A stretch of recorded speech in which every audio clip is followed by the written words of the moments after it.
Hello, everyone.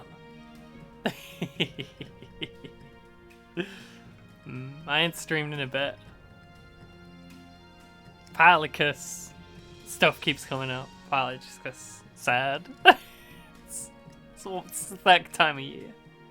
Also, you know, the problem, the half an hour in stream explosion problem, still has not been resolved. It just happens when he feels like it. Grip it and rip it. We're playing a weird one today, but this is a game I have played through before. It's kind of an old one, made by the folks behind Kingdom of Loathing. I did sleep enough. I slept real good. What are you talking about? We need to start a new game. We're not this guy. Do you know this guy? Do you know this man?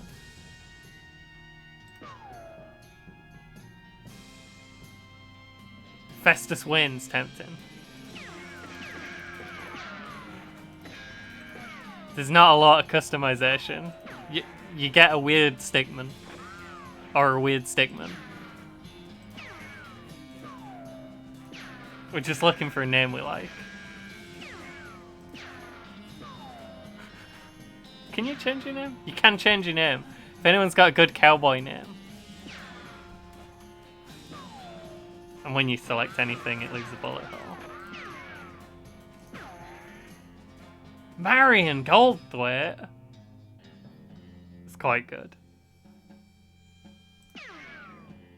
I think I was just gonna go for anything that was like this long. The more letters, the better the name.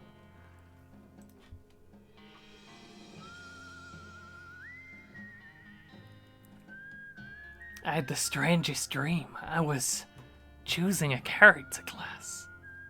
There's only one character class for us. We can pick between the cow puncher, the snake oiler, the bean slinger, muscle, mysticality, or moxie. But this is the bean gang.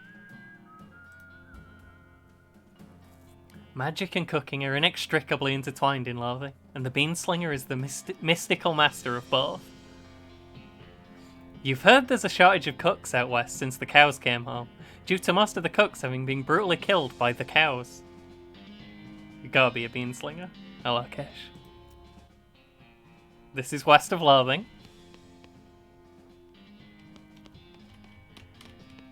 If you've ever wondered what the Kingdom of Loathing characters would look like in motion. Read one of your books, The Curse of the Black House. That's one of my favourites. I think it's just randomly generated titles. Clint Drew and The Curse of Rattlesnake City.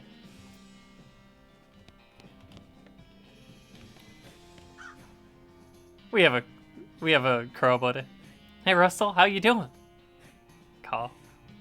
I'm gonna miss you, buddy. You can feed him a cricket. You grab a cricket from your cricket bag and feed it to Russell. He coos appreciatively and nuzzles your hand. Maybe it's time for Russell to leave too. You open your bedroom window, not pictured, and unlatch the door to Russell's cage. He winks at you, caws one last time, then flies away to the west. It's time to hit the trail. We did that because it comes from... It's a recurring joke. Takes a minute. Not the game that should not be named. We stack some firewood. Nothing on the hat rack. There's a lot of puns in this game. It's mostly puns. That's the pie safe.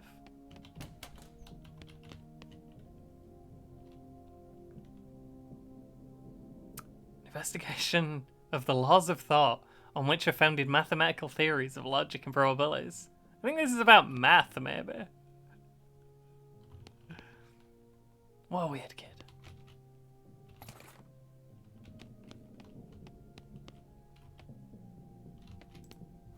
There's a little bit of stuff we can do before we start properly. I played a bit of Kingdom of Loathing. Yeah, we can fiddle with the puzzle cube. Brother already had it most of the way solved, but you figure out the last couple of moves. Gain 1 XP.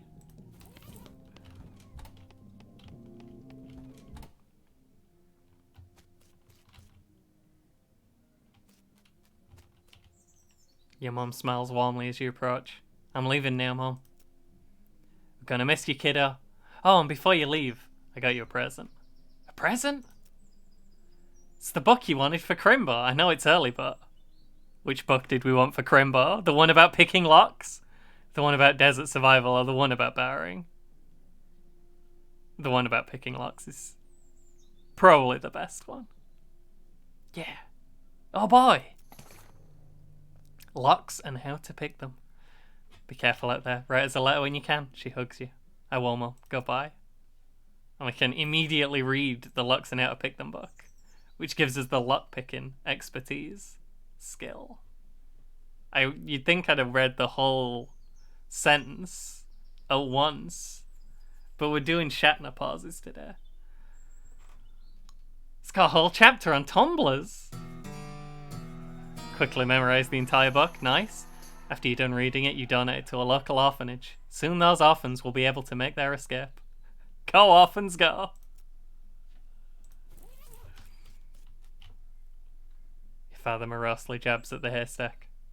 That doesn't fit you, Dad. I'll grow into it. It's time for me to leave. His lip quivers a little. Listen, I want you to have this. It's your grandmother's favourite can of beans. I'm gonna have to try. Beans brand beans, my favourite. The bad beans, though. The terrible beans, but it's a pretty cool thing to carry around.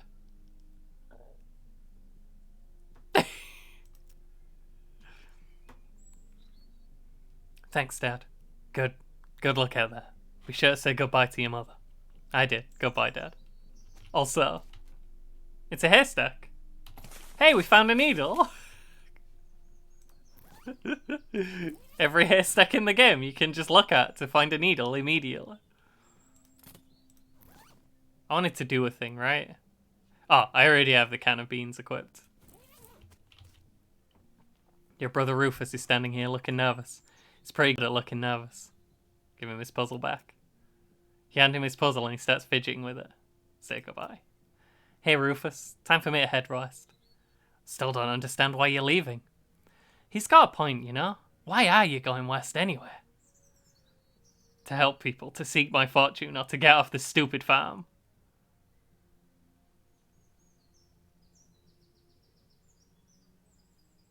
Okay. You're making a compelling argument. Rufus, you know how much I hate it here. I can't stay. I gotta go where the action is. But it's dangerous. 60% of the people who go west get killed within a year. And that statistic's from before the cows came home. I'll be okay.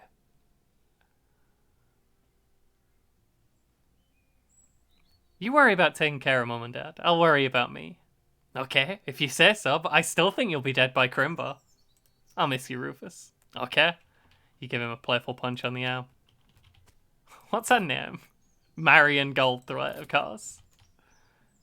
We're going west. I'm not going to skip the prologue, even though I can't remember how to do it good.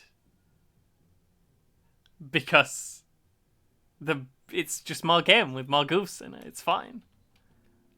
Hey, Alteaser. I want to play the prologue again. Let's go. Besides, I haven't played in a minute.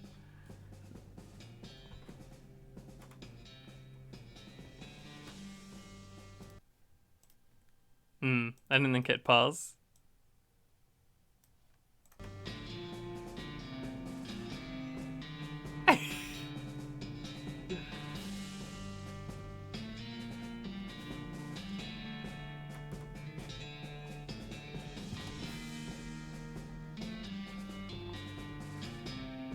Dialect coach. Stunt coordinator.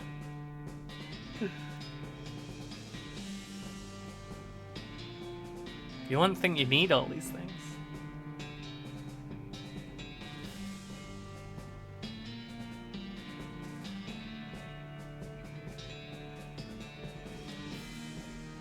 Check to start shaving them on. True, Nightbot, true.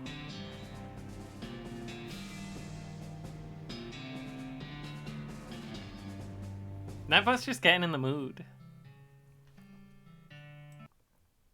I'm not sure if it were too quiet or too loud or just right before, so I turned it back down a bit. I turned it up for the for the music. Well, bad news is that you fell off that cart and got knocked out for a couple hours. Now you've got no ride, no meat, and no prospects. The good news is that you're in a town, rather than in a gulch somewhere. Not much of a town, though.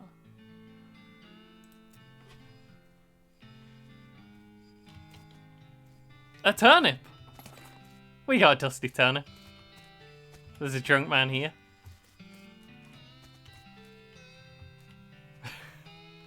The horse has gone drinking. As you walk into the saloon, the crazy-eyed guy sitting to the left of the door shrieks and waves at you to get your attention. Hey, where's your hat, dagnabbit? Well, you can't drink in here without a hat. Tain't proper. He points to the take a hat, leave a hat box next to the door. You look through the hat box and find a magical black Stetson. That looks like something you'd wear. We have a barely enchanted hat. Thanks, Pete! Thanks, Pete. He gives you a friendly, if somewhat twitchy nod. Say, girl. Yeah?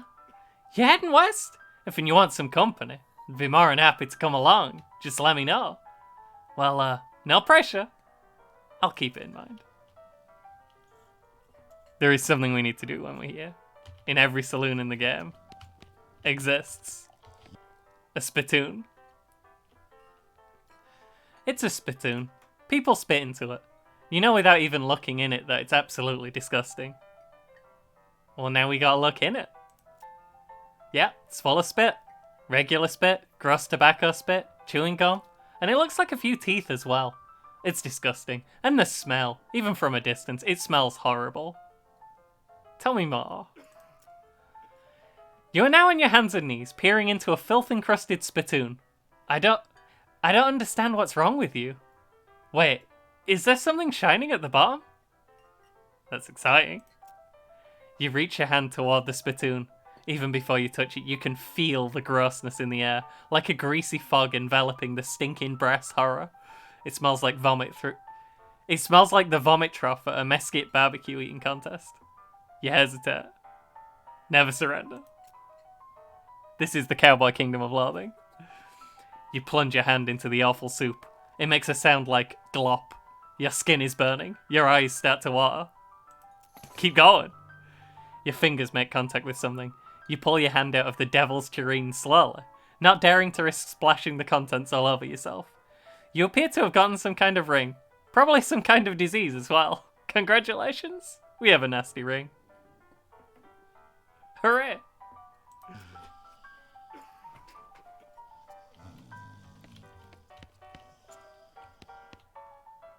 These two are playing poker. Or at least trying to. They keep looking back and forth from their hands to the how to play poker card that came with their deck, biting their lips and concentrating real hard. Good luck, guys. There's Pete. Looking good, Pete. What do you say, Pete? Who, me? Well, heck, I say all kinds of things. For instance, dagnab machines, can't trust them no more, and a clam jumping goblin. A claim jumping goblin. Uh-huh. Pete takes a swig of his whiskey. Goodbye, Pete. You walk up to the bar and wait patiently for the bartender to notice you. While you're waiting, you see a sign taped to the back wall reading, "Reward for lost mugs, 25 meat each." Meat is money in Kingdom of Loathing. Keep waiting. The bartender finally notices you. Howdy, cowgirl. Howdy, barkeep. Name's Marion. What brings you to our little backwater? Ask about work. Oh, the usual. I came out west to make my fortune. Not having much luck so far, though. Any work round these parts? Unfortunately, Boring Springs already has more people in it than jobs. It's more of an errand town, if you catch my meaning. If you're looking for a real job, I'd recommend talking to the railword people up by Dirtwater. I said railword. What's a railword? The Manifest Destiny Railroad Company. From back east. They're trying to run a line to Frisco and having a heck of a time doing so. And the hiring? Oh, I reckon they're always hiring for one thing or another. Big company, that. What's going on in Dirtwater? Dirtwater is interesting. It's far enough west that it's still more or less exempt from the rule of law, but not so far west it's been burned to the ground by the damn cows. Lots of opportunity there. She pauses for a few seconds, lost in thought. Yeah, if I were a younger woman, I'd probably head that way myself.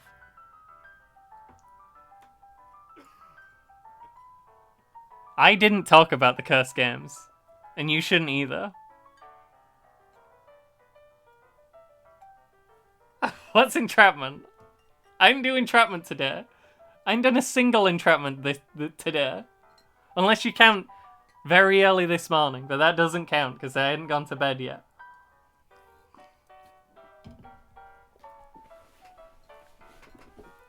Ask about errands. Doesn't count. It's not the next day until I've gone to bed. That's how it works. Anyway, don't start. You know I'm fighting now. I'll just ban anyone. I'm a horrible dictator now. You mentioned errands? Yeah, this Forsaken Bird has always fallen apart one way or another. The hostler's always needing help since he'll hurt his leg. And that no-account Sherf could certainly stand to have somebody doing his job for him. We're gonna fight. We're gonna fight and I'm gonna win. There's rules now. You're not allowed to talk about the cursed game. There's now 2 rules. Rule 1, no daughter. Rule 2, league is daughter.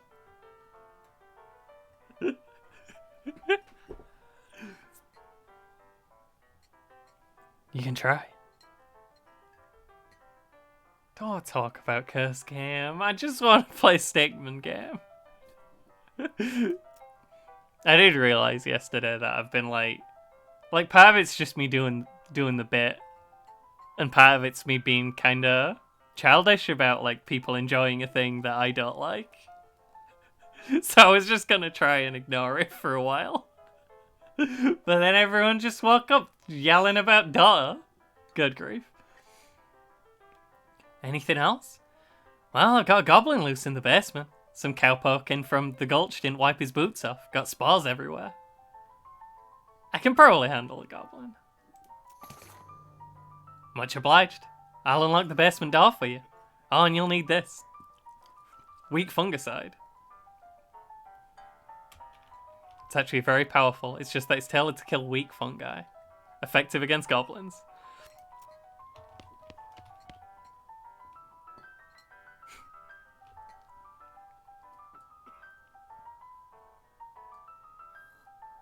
You can get the goblin as a potential teammate, but I can't remember how. If you don't murder them with the fungicide.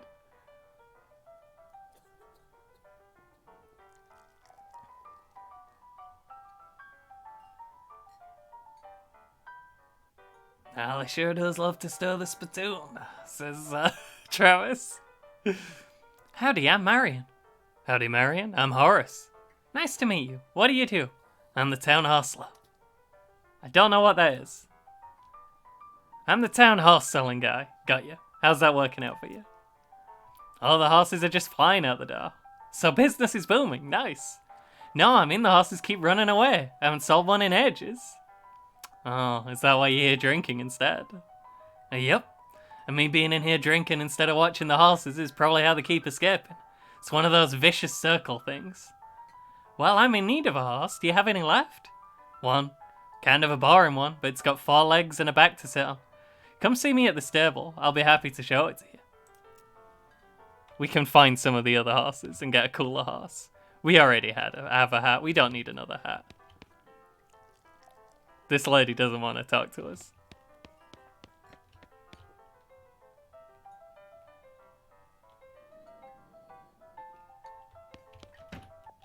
We can't risk stacking the hats too high and having them disappear. We got a newspaper. What's up, Travis?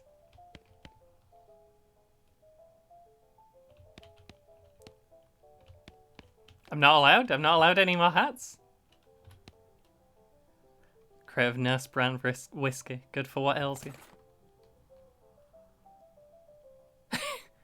I guess we never established your age. Good thing the legal drinking age here is can reach the top of the bar. That's a goblin. We'll leave him to it for now.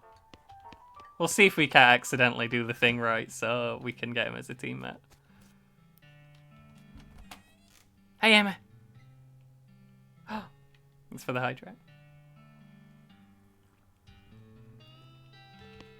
There's a book somewhere that lets you talk to goblins, and you need that to be able to talk to them. This is the Sherf. Howdy, stranger. Welcome to Barren Springs. I'm the Sherf in these parts. The what? He sighs. The sheriff, okay? Blasted sign painters. Say, you wouldn't happen to be looking for work, would you? We are looking for work. I slept a bit. It's fine. It's 4:30 p.m. here, and I'm not saying that meaning a.m. Middle of the dang afternoon. I did play a little bit of Super Auto Pets before I came on. I've got over 20 hours in Super Auto Pets now. Don't tell anyone.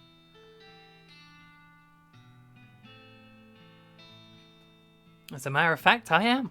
Great, because I happen to have some. There's a gang of hoodlums around here what call themselves the Fricka Gang. Last time I arrested one of them, they busted him out and took my cell door with them. It ain't much, ain't much good without the door. And I need somebody tough, smart, and or slick enough to go fetch you back for me. Why don't you do it, Sherf? You're the Sherf, after all. I gotta stay here and practice my chair tipping. We'll give it a shot. Funny thing you should say that, because I'm sending the deputy along with you to keep you out of trouble. He takes a pistol out of his desk and hands it to you. This pistol was deputized during one of the Sheriff's most recent benders. You deputized a gun? You're new in town. Maybe you ain't noticed, but there ain't much to do here except drink. Here, let me write down where the Fricka Gang's hideout is for you. He makes a note on your map. We'll be back with the dog. You cannot pet the dog in Super Auto Pets, which it seems criminal.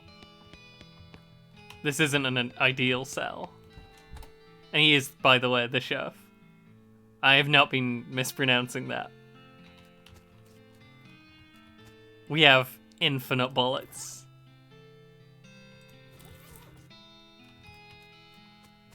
We have forever bullets. You approach the weird Cactus Man hybrid. He smiles at you.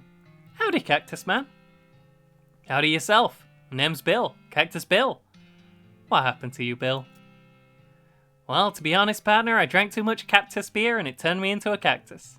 Doc Alice warned me this would happen, but I didn't listen. And that's why they call you Cactus Bill. No, that's just a coincidence. Oh, does it hurt? Does what hurt? You know, being a cactus. Ah, no, it's actually kind of nice. The natural fermentation process inside the cactus part of me keeps me pretty drunk most of the time. I guess it's a mite boring. I bet. Wouldn't be so bad if I had something to read. You don't happen to have a newspaper or anything, do you? We do have a newspaper. We leveled up gumption. Your level of get up and get her done. The higher it is, the quicker you are. Much obliged, partner. Now let me see here, what I can do to return the favour. Oh, I know, my shovel. I left it behind the outhouse at All Hole Mine. It's yours if you can get it. I'm sure you'll find a use for it. Behind the outhouse at All Hole Mine. Got it, thanks, Bill. Don't mention it.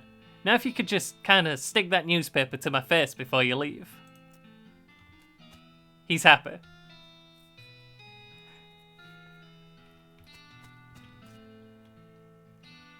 I'm not allowed into Pika anymore. This looks like it needs a shovel.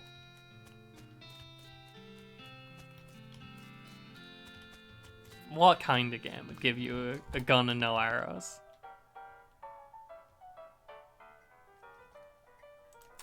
I only came back because I found one of the mugs and I could get some meat for it, but who's the lady drinking whiskey out of a beer mug?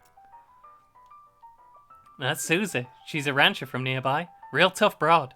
I ain't recommend you pester her. Why's that? Lost a whole family to a cow attack recently. Got some pent-up frustrations about it. Ouch. We'll leave it for now.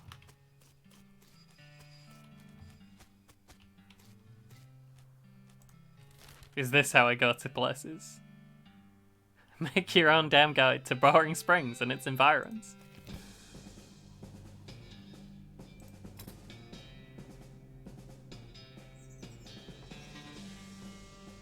We a hellbender without Fox and One.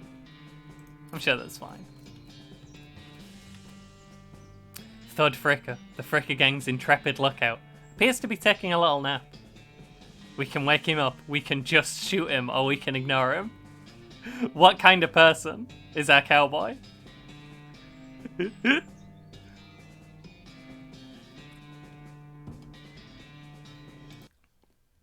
Just waking him up would probably be a bad idea.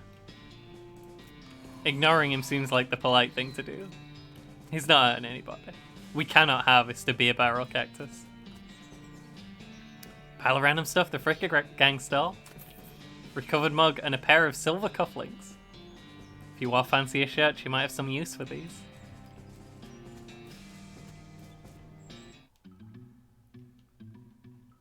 I kind of love the cave music.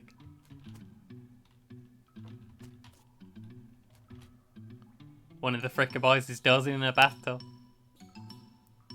Can you pass the soap? He mumbles and hands you a bar of soap before sinking deeper into both sleep and the tub. Dr. Swackleton's Pure Castile soap. Where this comes from, they call it Thorpe. Cool. He's having a good time. You cautiously approach the Fricker gang. They're pretty engrossed in their poker game, so it doesn't actually require that much caution. You hide behind a barrel and eavesdrop on their conversation for a while. The one with the eye patch is quiet, but you gather that his name is Snipe. And the squirrely one is his brother, Wimpy. What's your play here? I didn't understand the reference. We probably don't want to alert them, but I'm not sure we have a choice here. They have the door over there. Howdy, boys. Deal me in. The one without the eye patch raises an eyebrow at you. Who are you? How'd you get past Thud and Soapy? What do you want? No polite options here. We'll just say we're here for the door. I'll show you the door. The door to hell. He reaches for his gun. It's a fight.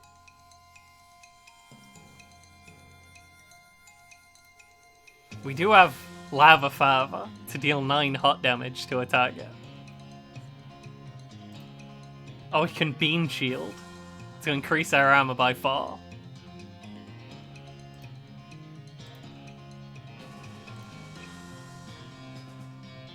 We're gonna do a Beam Shield.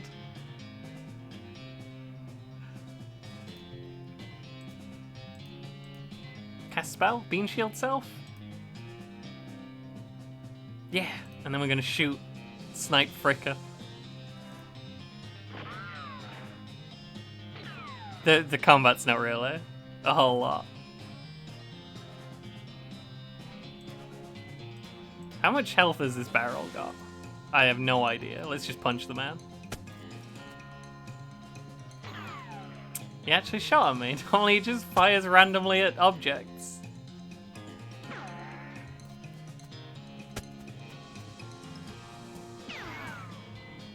It's not really about the combat is what I meant. It's more... Dang, he keeps actually firing his gun at me. This is a problem.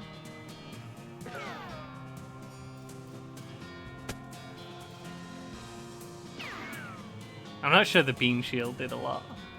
Maybe I should have gone with the Lava Father. The leaders of the Fricker gang are dead by your hand. The Sherf would be proud of you, though you're not sure how your mother would feel. We leveled up Mystic Ally. Stole another mug. Unbelievable.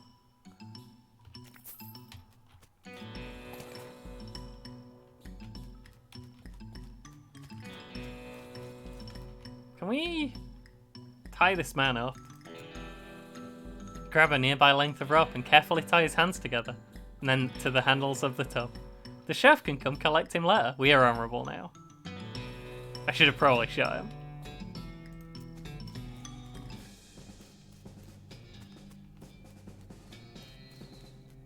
We'll leave Thud. He's not hurting anyone.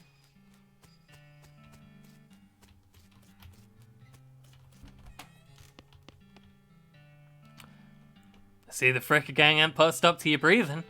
Did you rescue my cell door? You hand the Sherf his door and he hangs it back on its hinges. I keep almost saying sheriff. Nice work, stranger. This here prison cell just got about 4 times more secure. There any Fricker boys left from it around up? There are 2 that are asleep on the job. I'll go round them up shortly then. Looks like I owe you a reward. Big bag of meat.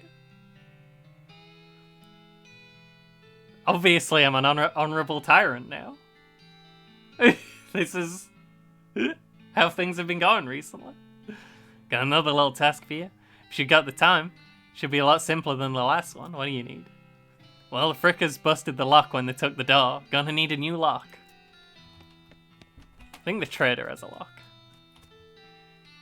Step right up. Braid's the name and trade's the game. You seriously doubt that his name is Braid? Howdy. Braid, what are you trading? Well, madam, today I'm trading locks for soap and a stick of dynamite for a needle. And to the cunning Skinner who brings me 3 rattlesnake hides? Well, to that adventurous soul I will trade a fine silver pocket watch. We'll do the soap for the lock. If only we could get some free dynamite. Braid, though you really don't think his name is actually Braid, takes your soap and hands you a lock.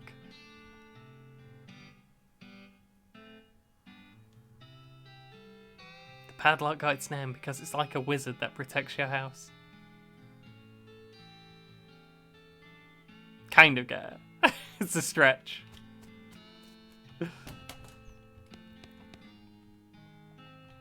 Like a warlock but pad? It's a stretch. Yeah, I got it. I got that. It's fun.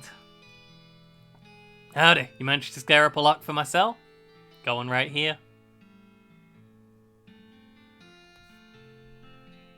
This game is mostly puns. It's fine. You hand the Sherf the lock. That'll do nicely. The Sherf puts the lock on the cell door, then accidentally drops the key and it clatters into the cell. Hellfire. Don't suppose you know how to pick a lock, stranger. You got a needle handy? We do. We have to pick the lock on the cell door, so the Sherf can get into it. I unlocked your cell for you. The Sherf walks into the cell and picks up the key. He looks around for a place to hide it and eventually sticks it under his hat. Thank you kindly, stranger. Boring Springs ever gets any more criminals, they better watch out. That's a good job you done. Don't mention it. We got a replica Sherf badge. Plastic facsimile of the Sherf's badge. He usually gives them to children who tell the jail. Thanks, Sherf. Are you going to explain every pun? Go for it. I have no fear, go for it. Shoot, you'll only kill a man. Okay. Can I talk to you yet? The woman glares at you. Howdy, Susie. Howdy, cowgirl who's going to be searching the spittoon for her teeth if she don't leave me in peace. We cannot yet talk to Susie. Goodbye, Susie. Can we go to other places yet? So here's the thing. I don't know how to go past this point without killing the goblin man.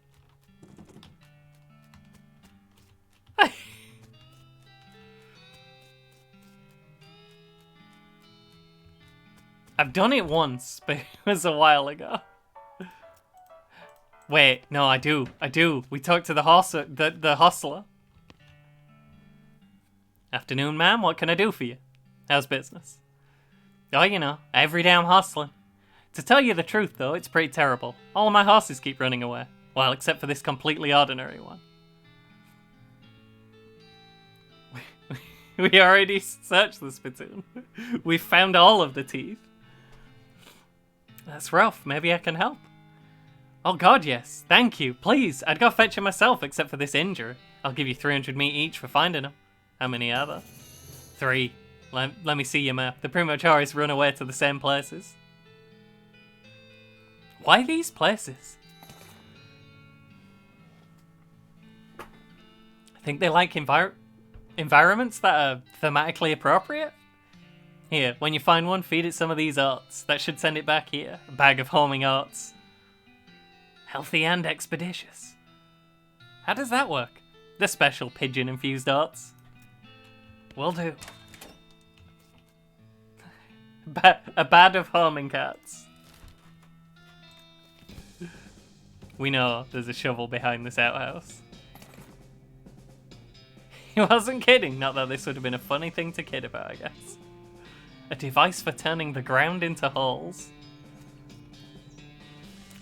There's some meat ore in this cat. Freshly mined meat. There's also a mug. I don't think we can do much here yet. But maybe we can find an unrefined meat nugget. Chunk of mostly worthless rock shot through with veins of gristle and flesh and, well, veins.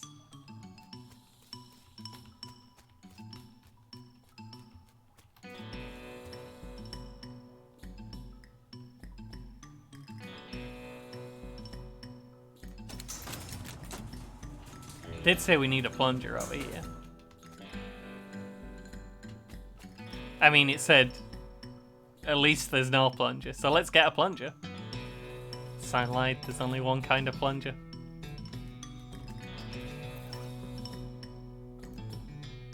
Sometimes the only solution to a clogged pipe is to blow up the entire building. Fighting against your instincts for self-preservation, you've hooked up a plunger and strung it a fair distance away. This makes you nervous? It's so green and pleasant. We do have a blasting cap.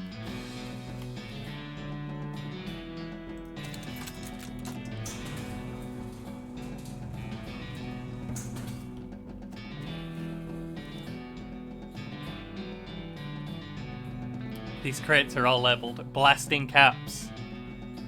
The period is part of the label. That's why it's inside the quotes like that. Dang it, looks like you're gonna need a crowbar to pry one of these crates open. Well, that's fine, we'll just go to the tools level.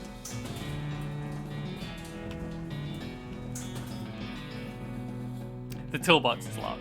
We need another needle. Don't want to go to Thousand Snakes Gulch yet, ideally. We can go to Boring Springs Boneyard. Yeah, I'll add it. Rest in peace, Zephaniah Boring. He was actually a really interesting guy.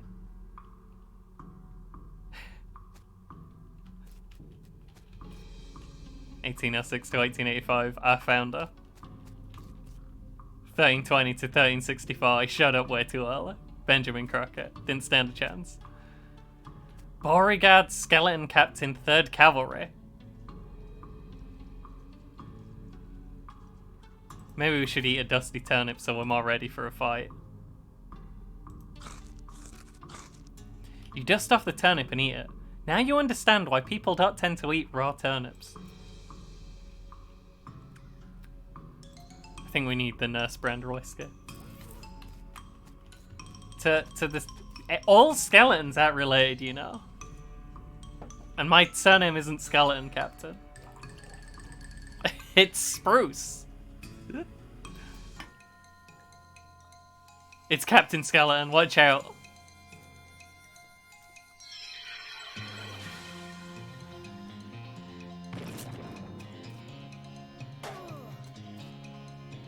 Cannot cast any more spells though.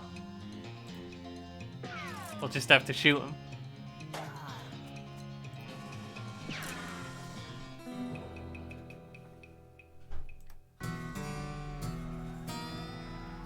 Leveled up Hellbender. You tamper with the forces of nature, making you a force of yourself a force of nature. We got an old sword and a gold tooth. Hi, Nam.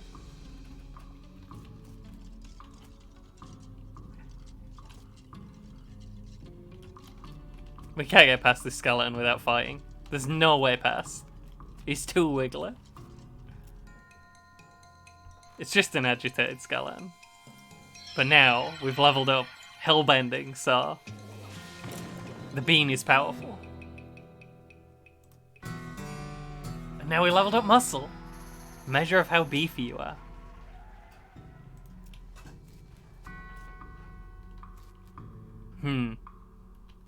We'll come back to you in a minute.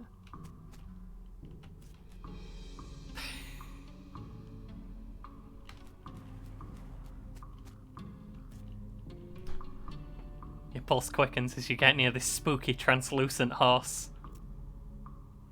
You approach the weird, semi-transparent horse cautiously so as to not startle her. Though you quickly come to the realization that this is not a horse that startles easily. Hello there. Hi, I'm a friend, okay? Horse sound. That's a little strange. How you did that without opening your mouth? I'm gonna pat the horse. You pat the horse's nose, which is very cold. If you're going to ride her, you'd want an extra saddle blanket to keep your butt from freezing. It's time to feed her the oats. Here you go, girl. Have some oats.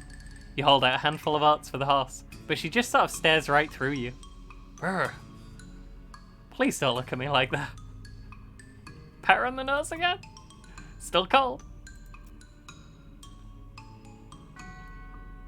You hold the oats out again, but the horse continues to ignore them. Travis, you got banned for a clear violation of the rules. You don't need to fight me.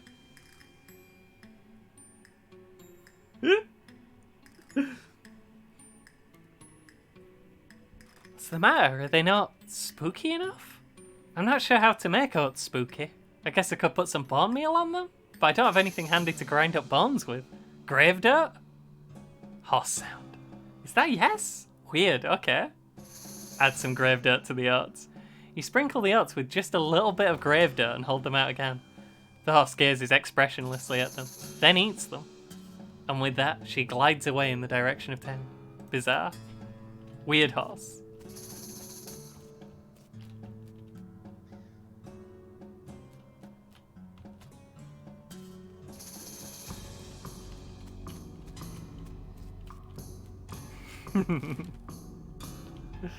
Everyone's getting all up at it. When they break the rules, they face the consequences. That's just how it is. We can shovel the poops now.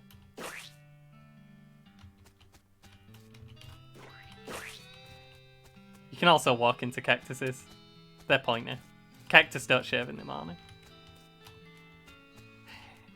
Well, we get to pick from one of 3 horses, and that's one of them.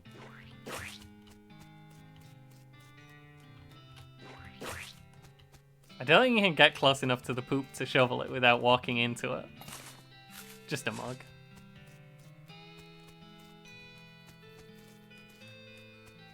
I could have needed the needle to do the things good. That'd be a shame.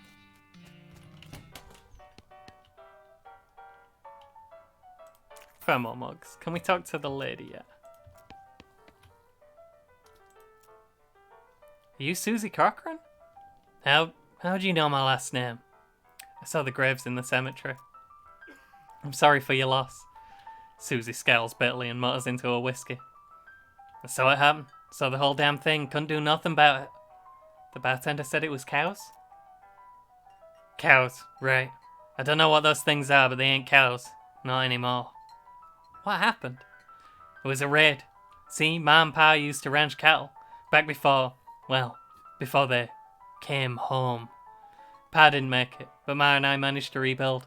We ranched pigs instead. She left me the place when she passed. Go on. Well, guess I had a passing herd sniffed out. That used to be a cow ranch, and they attacked. A couple days ago. Happened so fast. Didn't even have time to get my rifle out of the gun safe.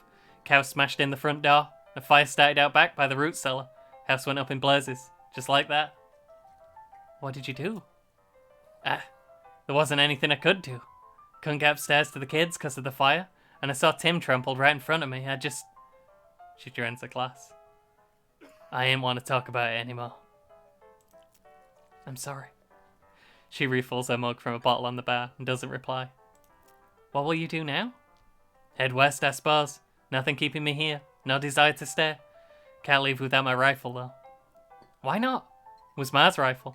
It's all I got left of anybody. Where is it? Left it at the ranch like a damn fool. Listen, can I ask you a favour? I need someone to go get it for me. We can go get it.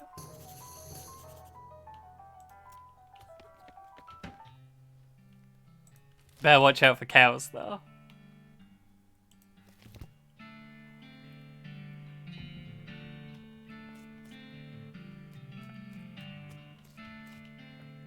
All the water in the trough has boiled away.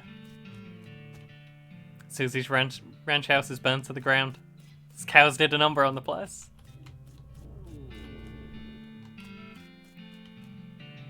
Outhouse is the only thing still standing. Something behind this door is making some pretty awful noises. I like the shadows. Somebody was in the middle of fixing a knife. Knife! We need that. That's an important knife.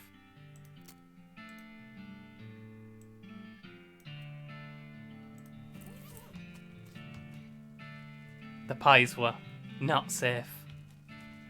Oh no, it's a cow. What do we do? This thing looks angry. You're not going to make it to that safe without dealing with it. It's a pyrobove. A magic won't do much.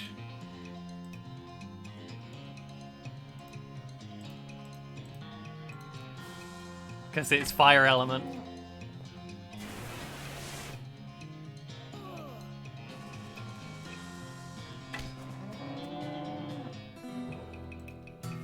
You were only a baby cow. We were a tiny one. And we leveled up Moxie.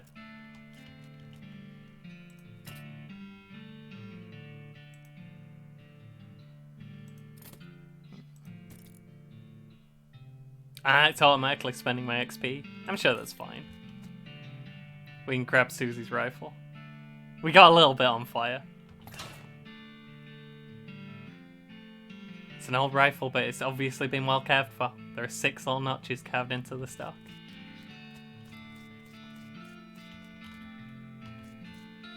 Now we can go talk to Susie. We can also go to Thousand Snakes Gulch and skin all the snakes to get the pocket watch. I walked into the cactuses. It's fine. The snake looks sleepy, but not that sleepy. It's a sleepy rattlesnake.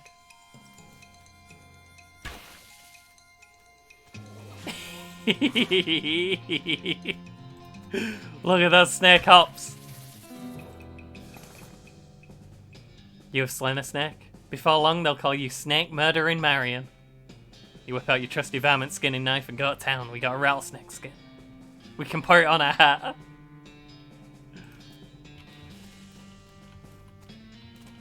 Another snake? Well, I guess it's not called One Snake Gulch. This is a styled snake. We didn't cast the spell last time.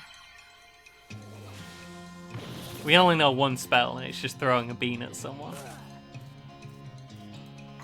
We're a tiny bit poisoned. It's fine. You fully heal after fights. Make short work of that long snake. The snake looks really angry. Gonna need every trick in the book to beat this one. We looked in the first spittoon. We have not reached any other spittoons yet. That's a quick snake. Have you played this one, Legis? Quite like this game. We are, of course, a bean slinger.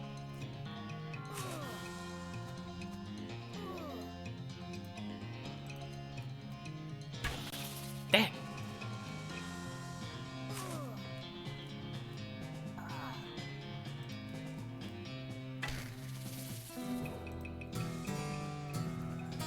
Nice work. The whole cowgirl thing doesn't work out. You could always get a job as a snake exterminator.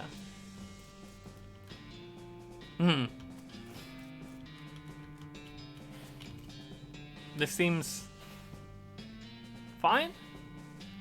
This horse has gone snake crazy. Maybe he was some other kind of crazy before. Hey there, boy. Hey, fella. I'm a friend, okay? Strange horse sound. It's cool, alright? Be cool. Don't freak out on me. Look him in the eyes. You calmly look into the horse in the eyes. One of them is fixed in a glassy 1,000-yard stare, and the other is revolving madly in its socket like he's thinking of trying to escape in every direction simultaneously. He looks to be calming down a little now that it's clear you aren't actually made of spiders, though. You carefully and gently pat the horse's nose. He twitches a bit. Okay, a lot, but seems to recognise that you aren't going to eat his eyes or suck out his soul or whatever madness is bouncing around in that skull of his. That's a good boy. Feed him the oats. You hungry, boy? I got a little treat for you. You feed the crazy horse some of the homing oats, and it gallops away with a whinny, or rather a whinyagle. Hopefully he's headed home and not into the 12th dimension. Cool. Okay, game.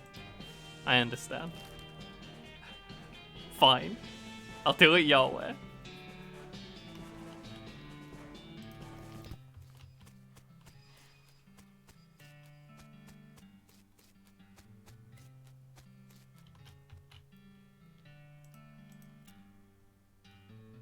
Got 3 rattler skins, bread.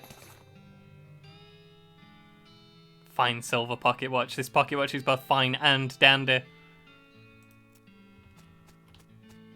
Okay, can we talk to Alice yet? Cannot talk to Alice yet.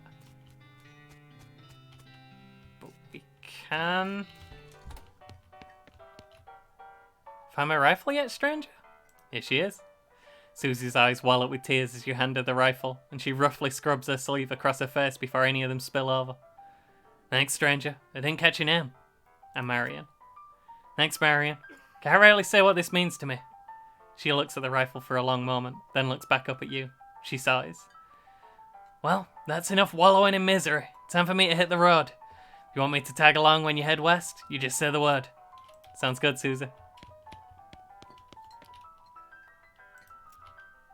I think I have to kill the goblin because I used the needle in the wrong place.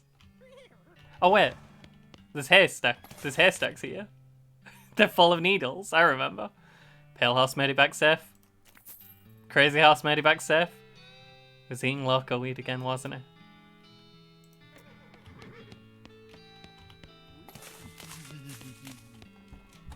And we needed that at All Mine.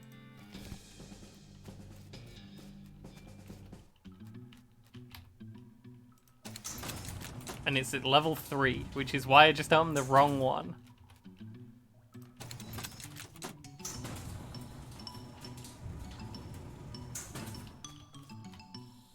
Can pick the lock. Managed to unlock the toolbox, but the needle is ruined in the process. Most of the tools inside are rusted away to nothing, but there's a pretty nice crowbar. Stop that.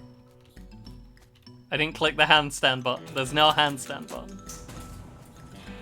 What do we have to say about a crowbar? Crowbar's one of nature's simplest machines. It's exactly what you want on your side if a thing has a lid and you don't want it to have a lid anymore.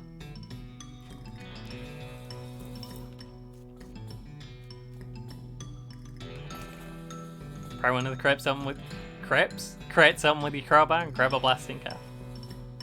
Device for converting electricity, which has only recently been discovered, into explosions, which are awesome.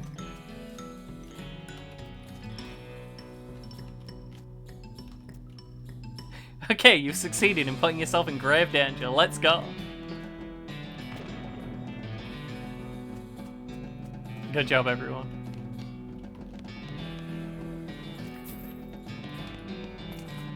Silver nugget. You see the dark horse. Barely. Hey there, girl. It's okay. I'm a friend. Winnie. The horse shies away from you. Though in this case it's more like cripplingly introverted away from you. Reassure her. Oh, come on, don't be like that. Look, I brought some odds for you. They aren't poison or anything. In retrospect, I guess that wasn't a very comforting thing to say. There was a kaboom. Pear on the nose. We cannot pet her on the nose. As you reach out to pet her on the nose, the horse ducks and steps further back into the shadows. Oh, come on. Feed her the oats. You take a handful of oats out of the bag and hold them out in front of the horse. Hold them out to the horse, even. Here you go. Yum yum. She sidles away from you warily and makes a surprisingly good attempt at hiding in her own shadow. Come on, please? Eat the oats yourself. Look, they're fine, okay? See? You take a handful from the bag and toss some in your mouth. Ugh, it's like the roughest, blandest breakfast cereal you've ever eaten. Still, it's better than dry cat food. Don't ask. You smile to show the horse that you're fine and realise that you've unconsciously turned around and walked out of the door. Geez, these are powerful. The horse looks at you warily as you re-enter with a cheerful wave. See? Perfectly fine. You take a handful of oats out of the bag and hold them up to the horse. Here you go. Oh, it's doing it again. Okay. We had to pet her on the nose. Horse hunches her shoulders and seems to shrink slightly as you pet her on the nose. But she doesn't actually flee, so that's something. There's a good girl. The horse finally seems relaxed enough around you, so you offer her a handful of oats. Warily, begrudgingly, she eats them. Then she gestures at something behind you. You turn around to look, but don't see anything. When you turn back, she's gone.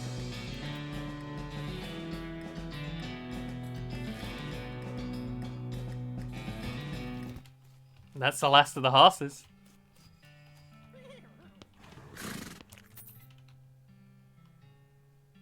Don't know you spied her hiding in that mine, but thanks for sending it back. Thanks for sending back my dark horse. And we got a little bit of extra money for finding all the horses. At some point, we can talk to Alice, and I don't know what happens to make that possible. Sherf, do you know what I do? He's just leaning. I might have to kill the goblin.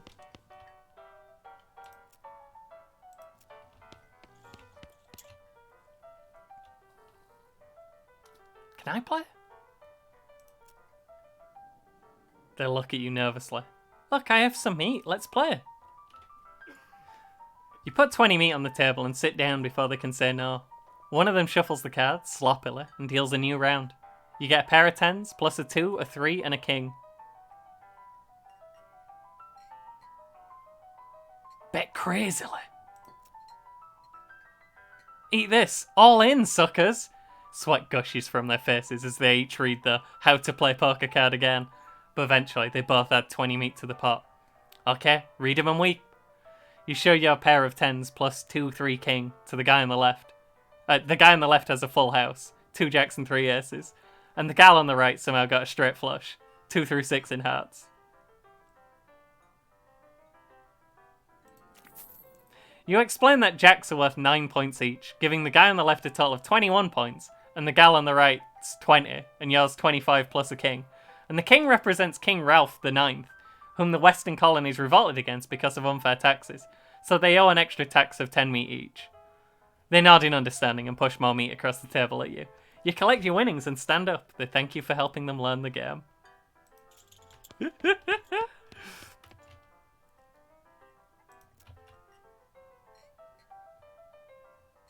Oh, Peel by the Silver Nugget. For 81 meat. And the unrefined off is 73 meat.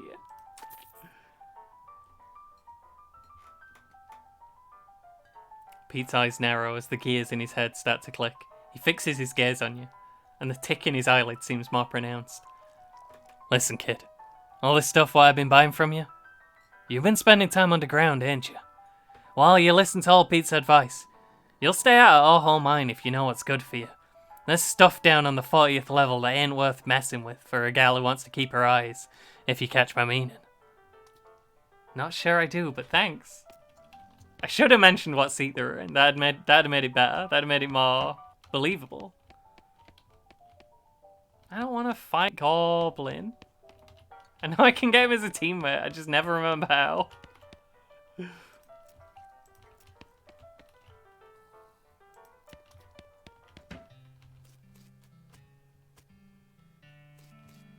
Do we want to pick a horse? We do have all the options now.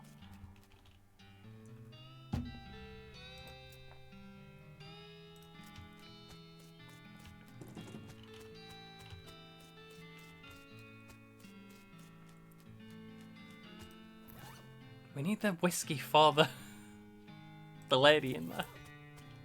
You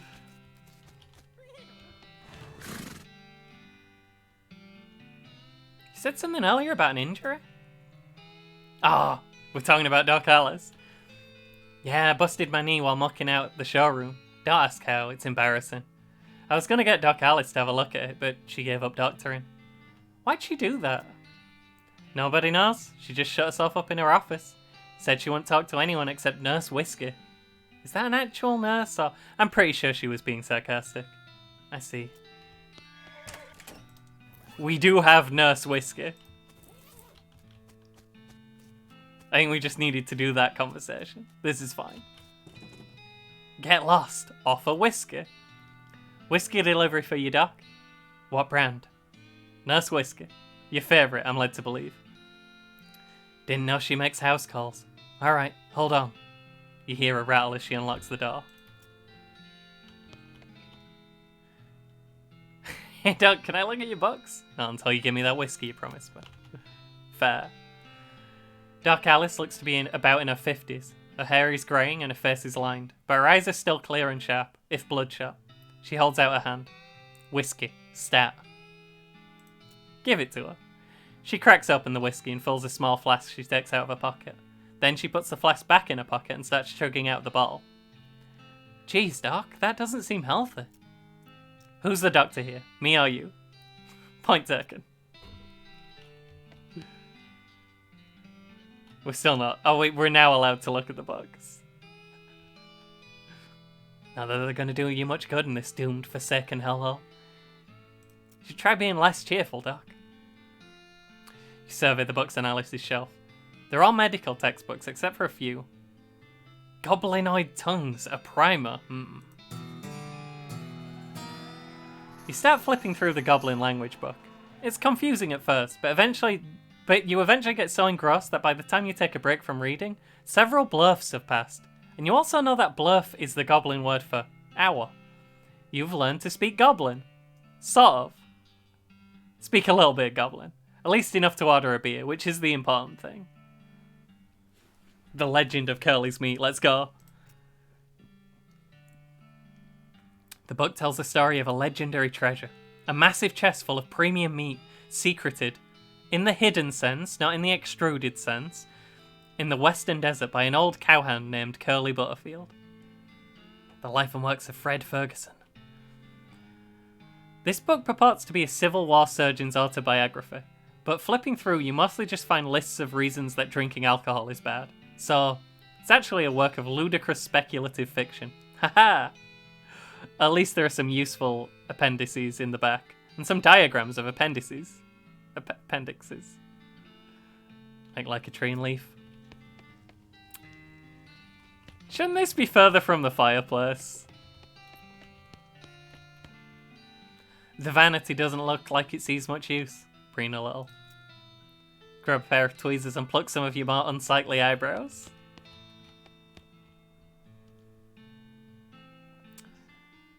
Doc Alice continues to pour whiskey down her neck, occasionally stopping to breathe. Is everything alright? That depends on how fast I can get this whiskey into my bloodstream compared to how fast my liver filters it out. And I can't talk and drink at the same time, so... She glares at you meaningfully. So what's up? I mean, what's the matter, Doc?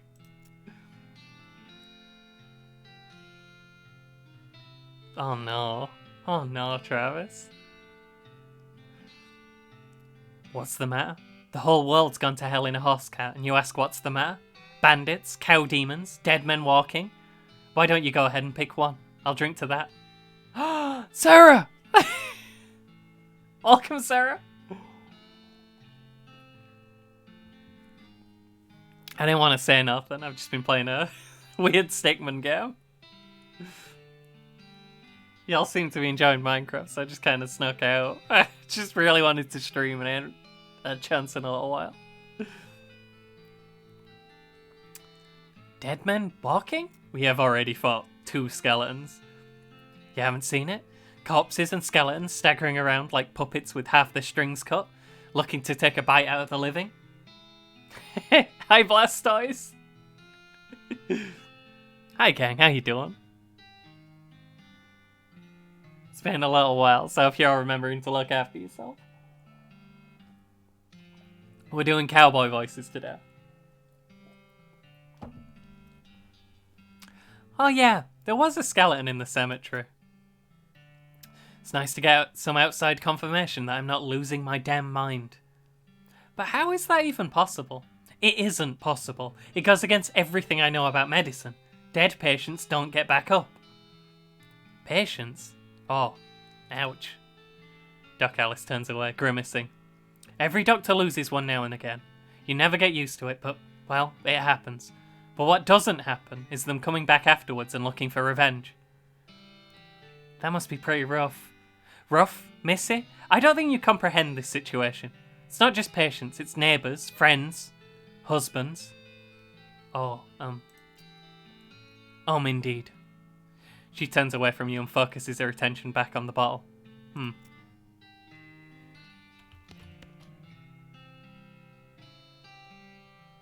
What's the deal with all the TNT? It's so when I feel like I'm about to go, I can blow myself into bits so small there won't be nothing left to come back.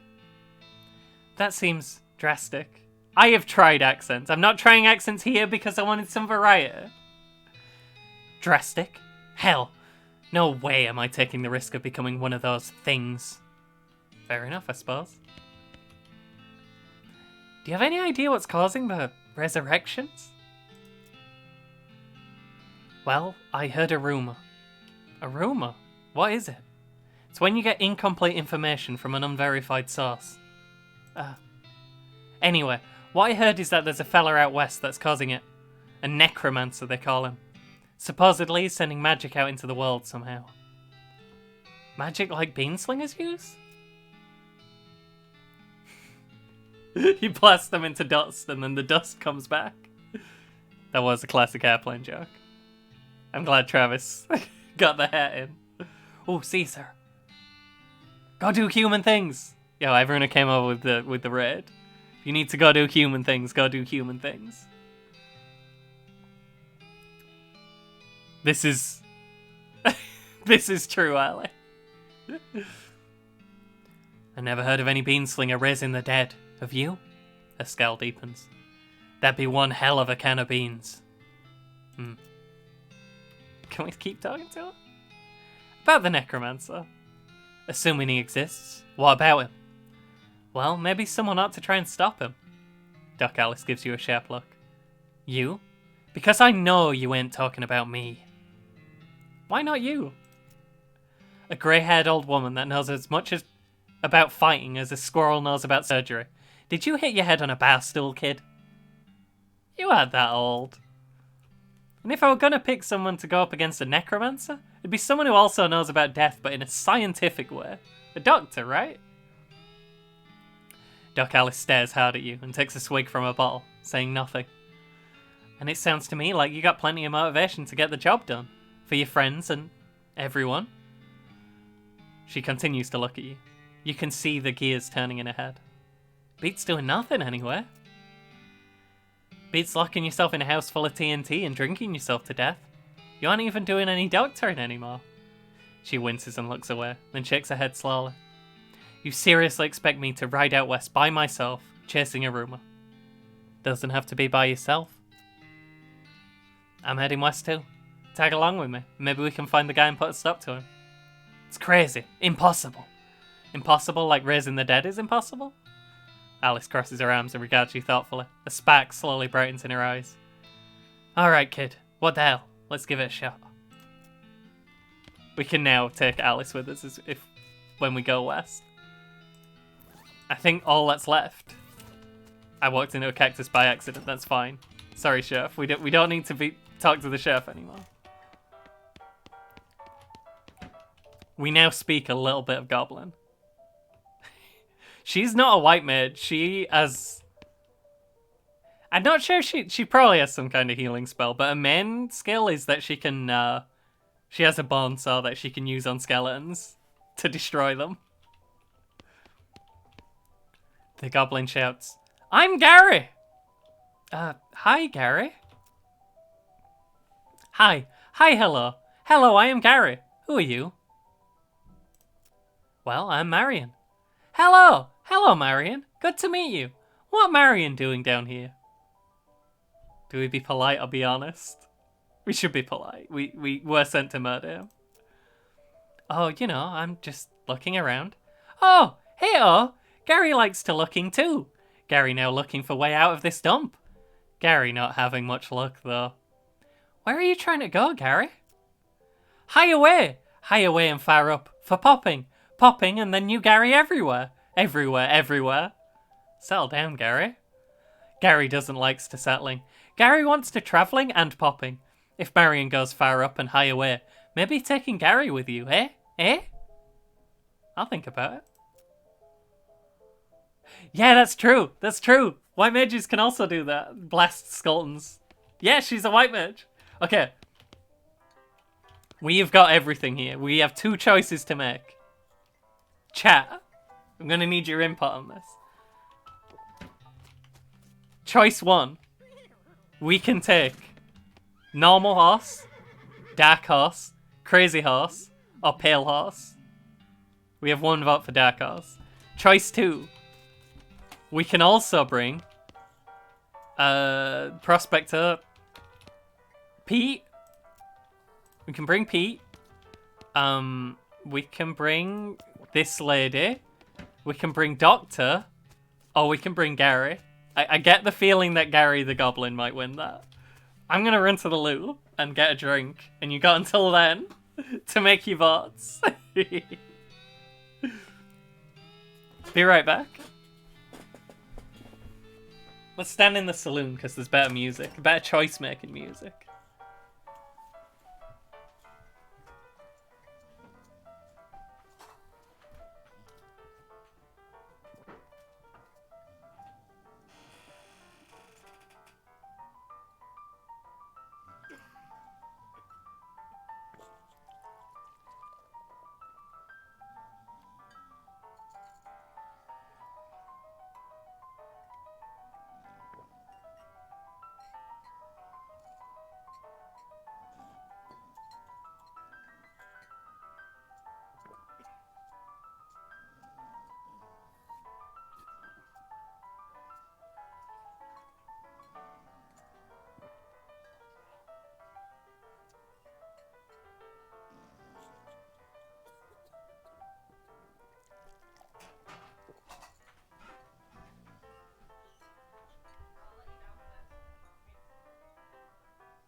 Suddenly in death, we're just quitting. I think you should leave all that.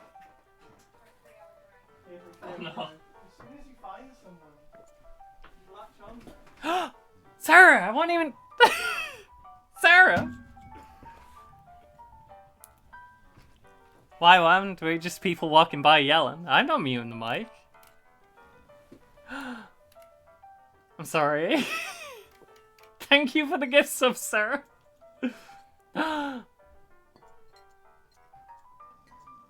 You hit Luna and Isaac and Sylvie and Kirstwy and Fizz.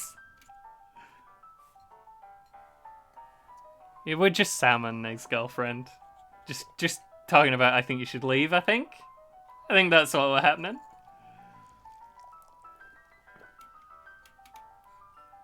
I watched I Think You Should Leave with Cash, so I've watched all of I Think You Should Leave Again, and I've been quoting I Think You Should Leave Again, and also Sam.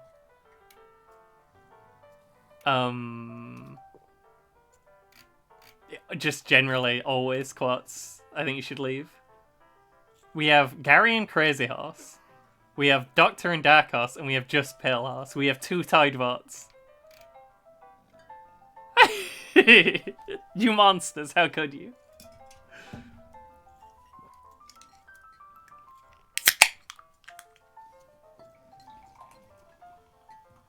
So, we got 1 vote for every horse. And we're doing either the Doctor or the Goblin. First time I played through the game, I used the Doctor. And I've never done the Goblin before because I always forget how to get him. So, I'm thinking Goblin. And then for horses, maybe we'll just get the boring horse so no one wins. I do like the Pale Horse. I'm gonna do Pale Horse.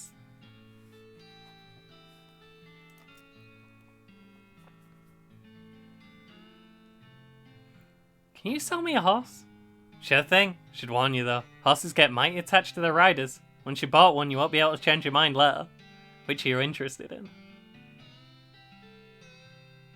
We're gonna do Spooky Horse.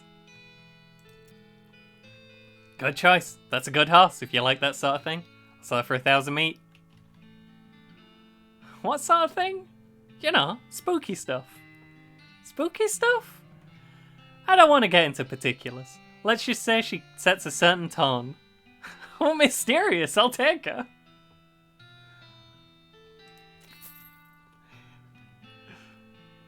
Thanks. Here's the keys. Ride safe. We got the keys to the Pale Horse. What do we name the Pale Horse?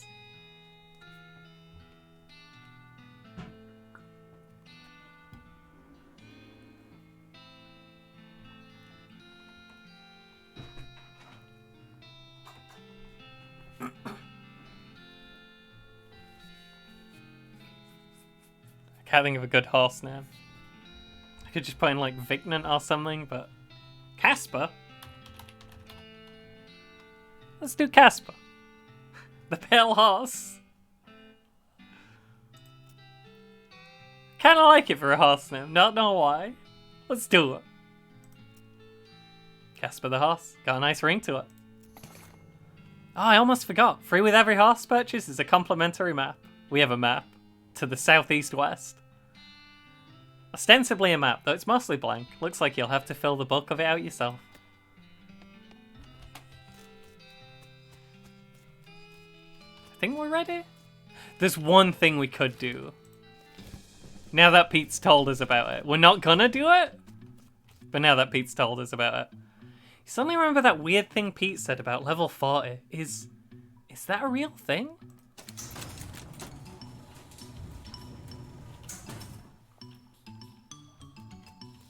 It's a strange black chest. A wave of nausea hits you as if you slide the heavy lid off of the chest. Inside, there's a hat. It looks evil, and not in any abstract way. It has eyes, and they look like the eyes of a murderer. And it has teeth, which look like the teeth of an animal, who would be a murderer if animals understood the concept of murder.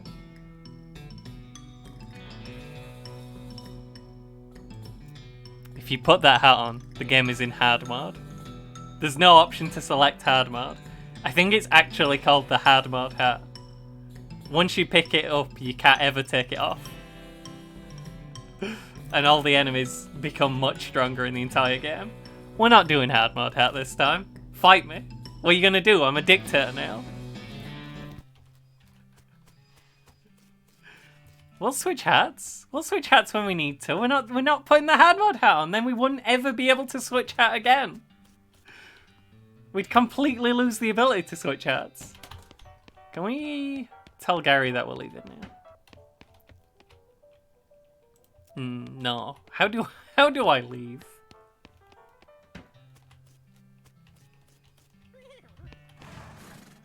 Red Casper out of town? Once you leave Boring Springs, you won't be able to come back. Any unfinished business you got will remain forever unfinished. Sure you're ready to leave? I think we are. I think we've done everything. Alright then. You're properly horsed and ready to start your new life in the West. All you need now is a partner. Somebody to share the trail with. Somebody you can rely on for emotional and combat support. Who will you take with you? Crazy Pete, Doc Alice, Susie Cochran, Gary the Goblin. One vote has been cast for Doc Alice and one vote for Gary the Goblin. But my vote is also for Gary the Goblin. So you'd have to get in your vote quick before the mouse is going over to the button. It's Gary the Goblin. You head back to the saloon's basement and smuggle Gary out under your coat. It's time to hit the trail. Oh, one last thing before you go. Up until this point, I've been automatically spending your XP for you. I'm happy to keep doing it, and I promise to give you a nice, well-rounded experience. Shall I keep it up, or would you prefer to decide yourself where your XP gets spent? You can always change it later in the options menu. We'll do it manually, it's fine. It's fine. Okay, you now have the option of turning yourself into some kind of unbalanced weirdo if you want. Open your character screen when you want to spend XP. You consult the southeast-west map the hostler gave you. Only lists two things, the town of Dirtwater and the Manifest Destiny Railroad Company's westernmost camp. You've discovered the new map location, town of Dirtwater. And Railroad. I can't words, I'm sorry. I'm trying my best. What's this thing? That's weird. Better pay no attention to that. It's your partner. How are you doing, Gary? Why won't E button work to let me talk to you, Gary? Hello, Gary. Wanting more goblins meeting? Gary's hearing about goblins in Old Fort nearby. Okay. What do you think we should do next, Gary? West to going fast, okay? A big iron snake. To riding. So fast taking us. A big iron... You mean the train? Yes! Asking the training mans. Okie dokie. What's a had some days? Hey, we got another saloon. You know what that means.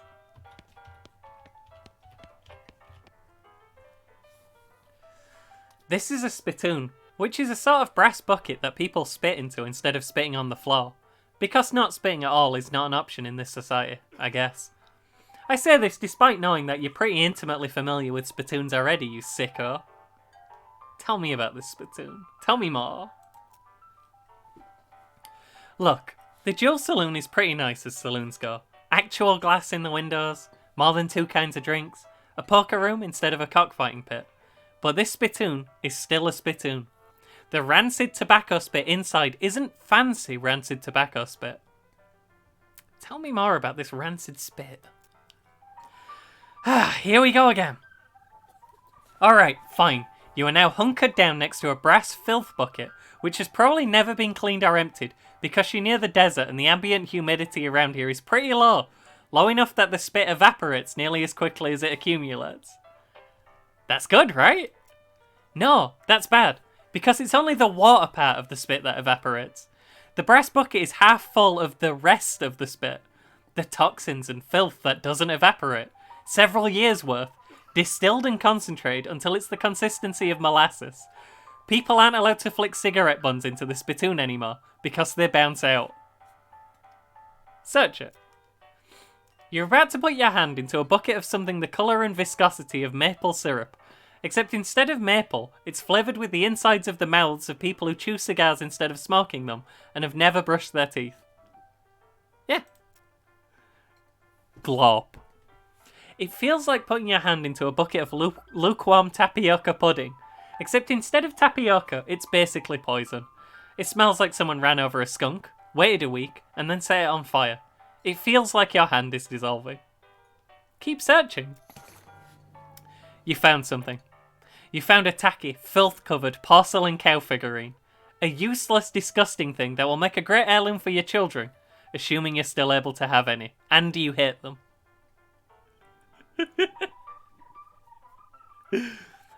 You have to hold this little porcelain cow upside down because it's filled with tobacco spit and you don't want it to spill out the little hole in the bottom. Sounds good. You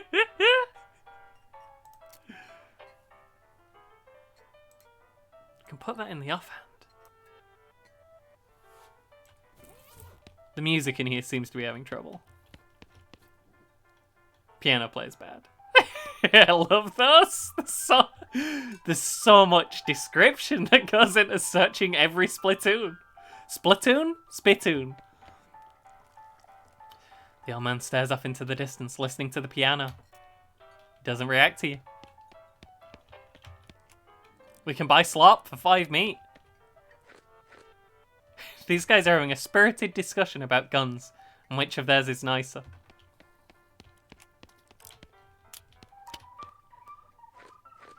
Hey, how come they're allowed to drink without hats on? There's a stage.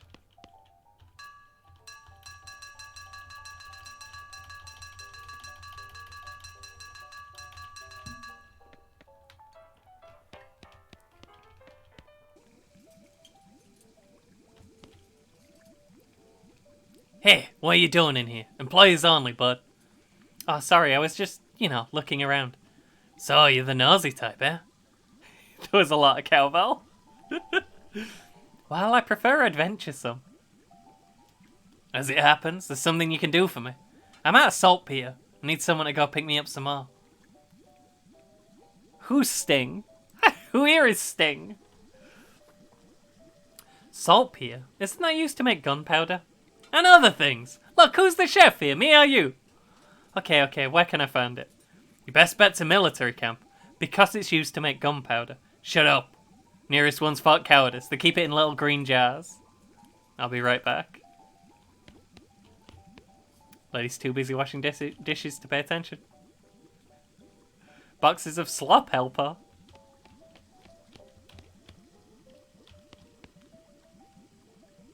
Top this potbelly stove is a pot full of slop. A pot stove top slop pot.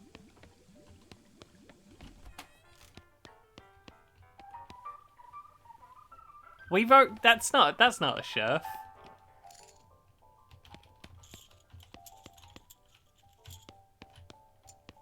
I'm not sure we're good enough at cheating to play more poker. Poster says rules of poker, followed by hundreds of weird rules in tiny print. Read run at one of them. 6s are wild, unless accompanied by 4 10s. Any player with more than 1,000 cards in their hand must add 13 meat to the pot. Everything is wild. A pair of 2-eyed jacks of hearts and 4 5s count as a straight. A queen is the equivalent to a pair of 5s. 9s are wild and the 6 of hearts are double wild. She's in a bad mood. Well, howdy there. Always nice to see a new face in town. Welcome to the Jewel Saloon. Hi, thanks. I'm Marion. Glad to know you, Marion. Folks around here just call me Lloyd. What can I do for you? Nice to meet you, Lloyd. Saw the sign out front advertising a room.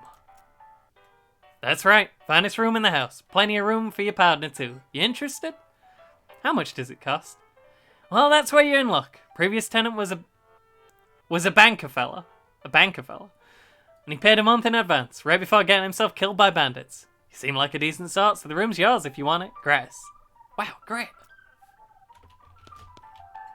Who would not trust this boy? His mustache is bigger than his head. Who's the old man by the piano? Oh, that's old Ellsbury. Tragic fella he is. He was a writer and a poet. Came out west to sell his stories, but nobody was buying. Too weird, his stories. Fantastical like. Too bad, I love that stuff. Well, it don't matter much now anyhow. He had to get to normal work to make ends meet. Did passing well as a prospector, till one day he lost his mind in a mind. He what now? You know what I mean. He saw something that made him stop telling his weird tales, made him stop talking near completely. Come to that, he just stands there by the piano nowadays. Seems to calm him down. And as long as he doesn't make any trouble, I don't mind him too much. Feel a little sorry for him, to be honest. Played Mahjong where the white dragons were wild. It was wild.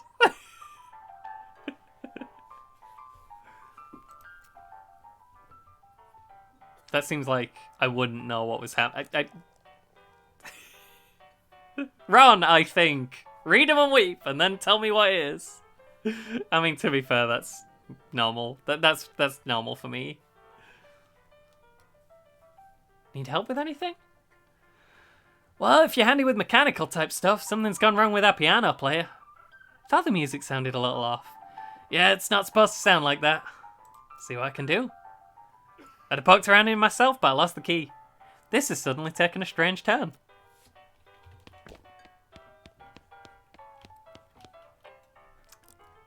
Try to fix him? You lift up the piano player's coat to reveal the hatch on his back that leads to his innards. It's locked, but it's not a very good lock. Pick the lock?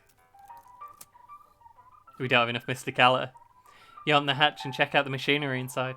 There's obviously something wrong, given all the plinking and sproinging and clicking noises coming out of the gears and stuff. Looks pretty complicated. We'll come back later. Gift me. I have gifts on today. What do you think of the Jill Saloon, Gary? Nice place! Many people! Gary betting the basement is much nicer than in Boring Springs. Yeah, they probably don't want people going in their basement. Aww! Am I forgetting about anything, Gary? Gary says you should get the saltpeter from Fort Caradis. Okay, that just tells you. He doesn't even Gary it up or nothing. Is this our room? Look at yourself in the mirror. Insult yourself. You call yourself a red-bellied, good-for-nothing jerk. Now I'm madder than a hornet. If your anger level ever gets higher than 1, you'll pass out from rage. If you get knocked out in combat, you gain a level of anger. And if you get knocked out from rage, you just wake up the next day. There's an achievement for beating the entire game in 1 day. It also empties your stomach, liver, and spleen. Which is important. There's a postcard on this table. Blank postcard. Maybe you should write to your family back home. In case you don't know how the mail works, you send these by going to a building called a post office and giving it to the correspondence wizard who works there. We can sleep manually if we want. Dirt water mercantile. Sounds good. This guy has a fancy hat. We have 939 gold. Gold tooth and cufflinks are just sell it items, right? Hang on.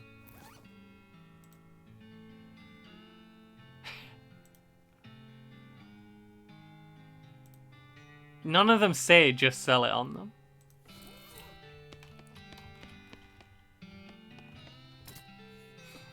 Plum pudding.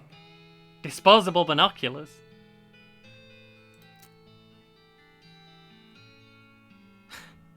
Want to look at more than one thing through them? Too bad. We already have a shovel. Bag of shroom grow.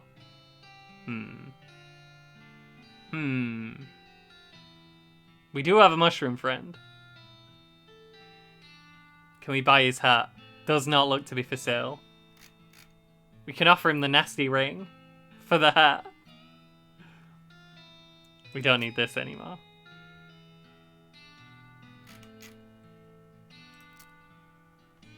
I want to learn a new bean slinging skill.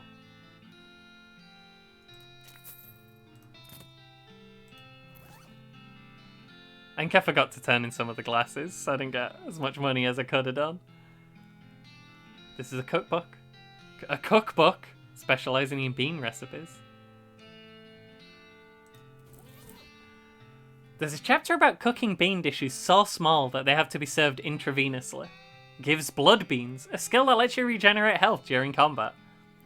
There's an article about butter, and an article about beans, and the juxtaposition gives you an idea. Gives Butterbean, a spell that reduces an opponent's muscle, mysticality, and moxie. There's a list of meditation techniques to help you concentrate while cooking and or fighting. Gives use the old bean. Skill that temporarily increases your mysticality during a fight. Butter beans probably best at those. Probably. Reducing stats is quite powerful in this. Because it's their attack and defense. Spell lets you conjure a giant bean made of pure butter, and then use it to gum up an opponent's works. Unfortunately, a lot of butter got splattered onto the book while you were practicing. Now it's totally illegible. Yuck.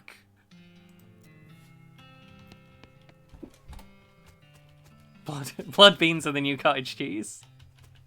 Could be. Doesn't have any mail for us. I'd like to send a postcard. Alright, let's have it. You write a quick note to Rufus, letting him know what you've been up to, and that you're okay. That'll be... Oh, it's one of them prepaid ones. That'll be 0 meat then. Thanks.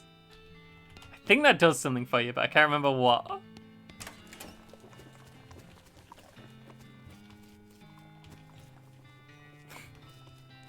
What's up with that horse's knees? Little girl selling flowers. Sure. We got sweet smelling flowers. 15% stench resistance. Very good.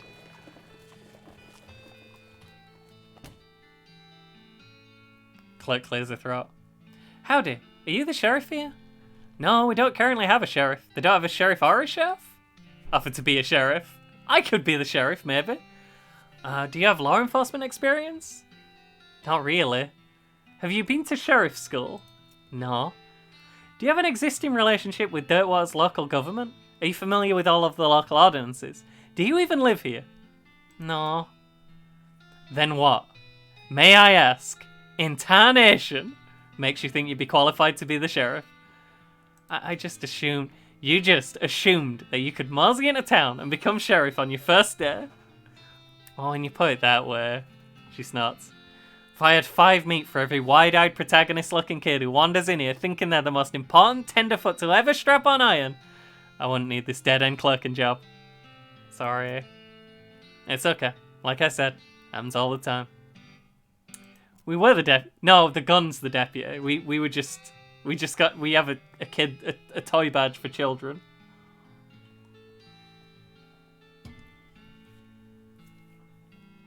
Maybe our gun can be the sheriff. Need any help until you find a new sheriff? Sure. If you're any good with a gun, there's always somebody in need of some justice. Wanted posters are back there. Souls are over yonder.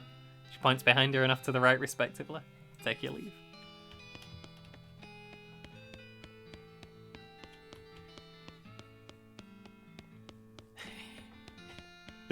It's slightly less terrible in this video game, where meat is currency. You have to go to sheriff's school.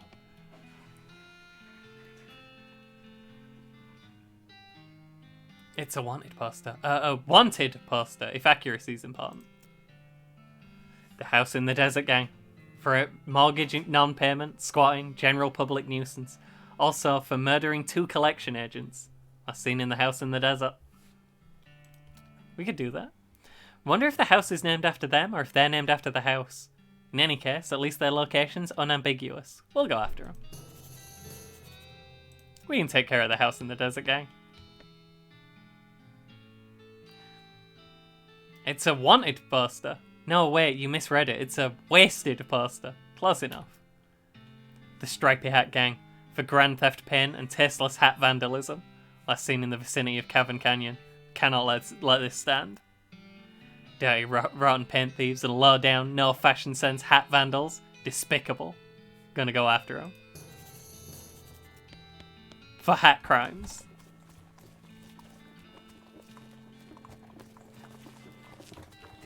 Most of this town does not seem to have been built yet. Is head too big or is hat too small? Powerful question. Not a lot available past this point. I have played many of Hattress, and I will play Hattress again. There will be more Hattress on this channel.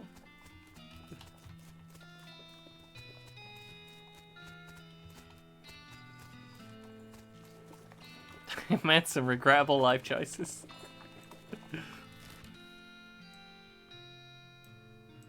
don't really know about a lot except Fort Cowardice and the Desert House.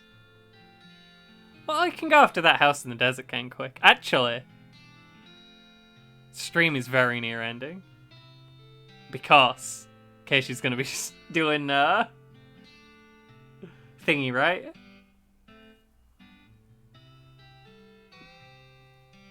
Well, the drill that into you in Sherf's school. Keishi's doing oh, no Horror Fest today. Okay, never mind. Then we'll go to the desert house.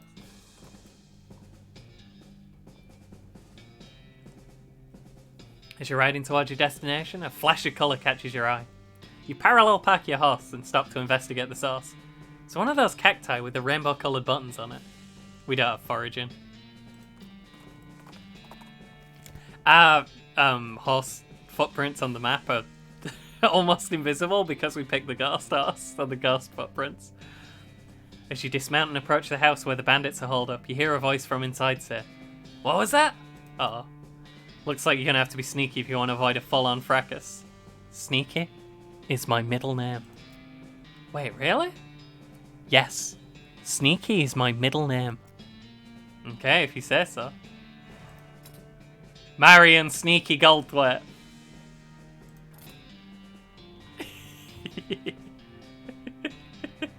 Here we go. It doesn't make us any more sneaky, but it is our middle name. From the sound of it, you'd say this doghouse contains an angry dog. This doghouse contains an angry dog. Very funny. You're not going to be able to get past it without alerting the gang inside the house. I'm sure this will go fine.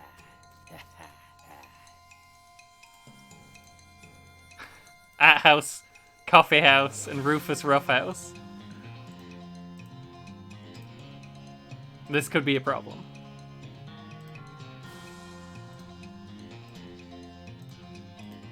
I think we want to de-stat one of them. They all have 5 moxie. Simu! Welcome to stream, buddy. Playing West 11. Mr. Sensual!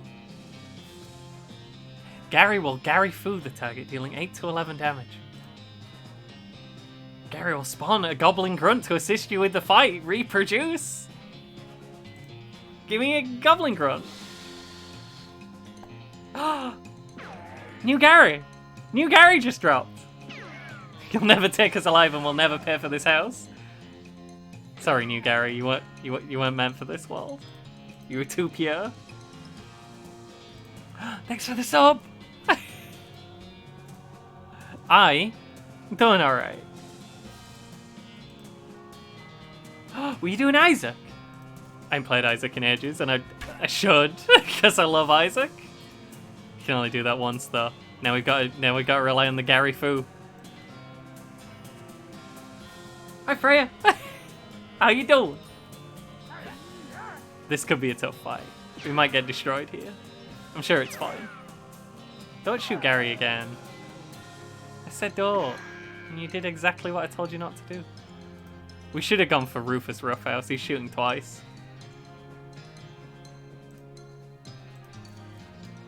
This guy's not a problem. We beamed him.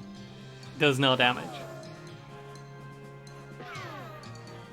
The guy who shoots twice, though.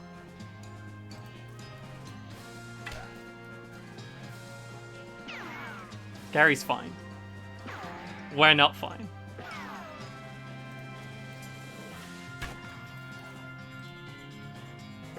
There is a pacifist option for all of these, by the way. I just can't remember it. This game's great. A lot more people have played this than I thought. Legis has played this as well. I hadn't talked to anyone who's ever played this before. And I love this game. It's funny. Bag of ears and such. Didn't feel like carrying the entire house and the Desert Gang back to town, so he just took a few bits. And Desert Gang 6 gun. Fancy 6 gun. Might even go so far as to rate it a 7 gun.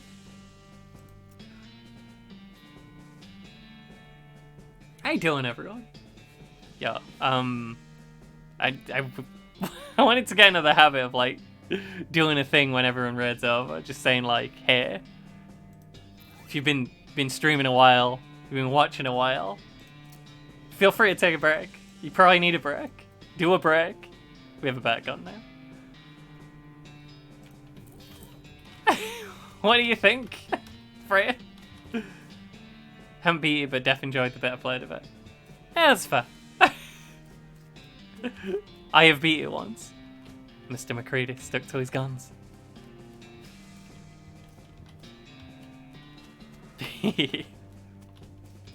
I like Kesh's thing when you raid over. Could go check out Fort Cowardice. Gary said there's other goblins there. Take a break when I'm dead. That is also an option, but consider. Look after yourself. Howdy there, I'm Wandering Sally. Howdy Sally, I'm Marion. What's your line? Trading. Wander all around these lands, just like it says on the label. And to buy a little here and sell a little there. To make my way. Care to see the wares? Sure thing. We found Wandering Sally's camp. It probably moves. This probably won't be where Wandering Sally's camp is forever. We would like those needles.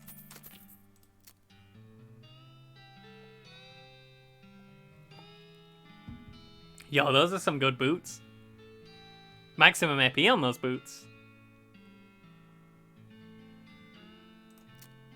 I'm getting those boots. You can't stop me. Do we have anything we can sell? Not really. We can sell the cufflink and the gold tooth, I guess. It's mostly puns. If you like cowboy things and puns specifically about cowboy things, and a lot of puns not about cowboy things, you'll love this game.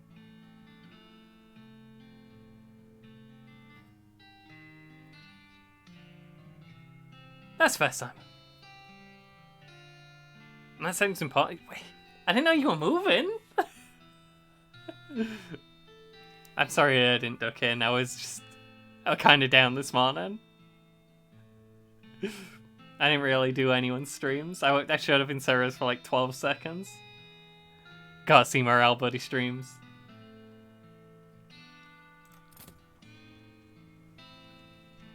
Ah, well, that's less fun.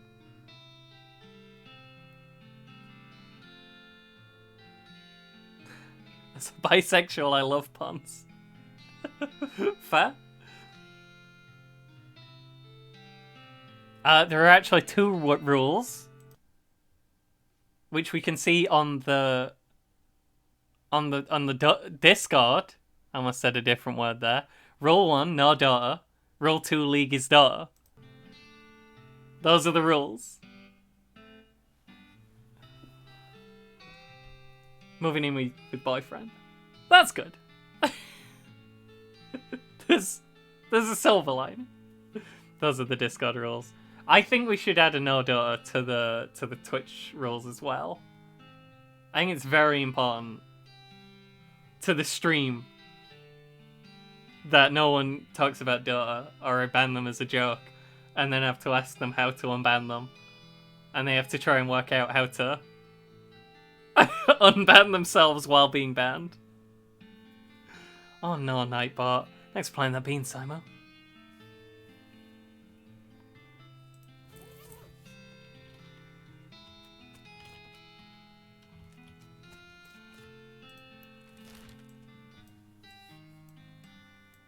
You can't ban the broadcaster. I'm allowed to break the rules. That's the first rule. There's many unspoken rules.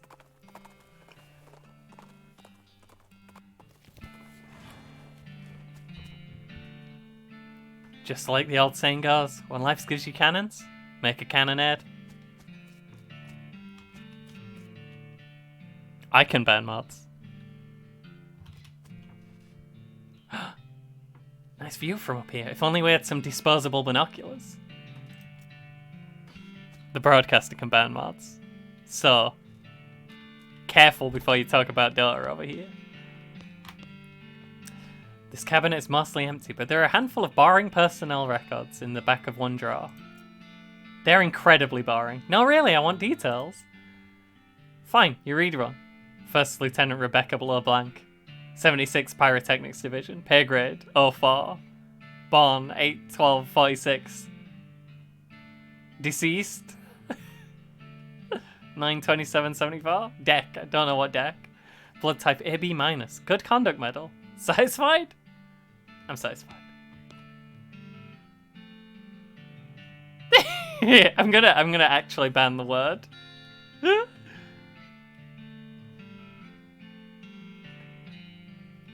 Can you man cods? Can you man bods? Definitely. Thank you, Legis.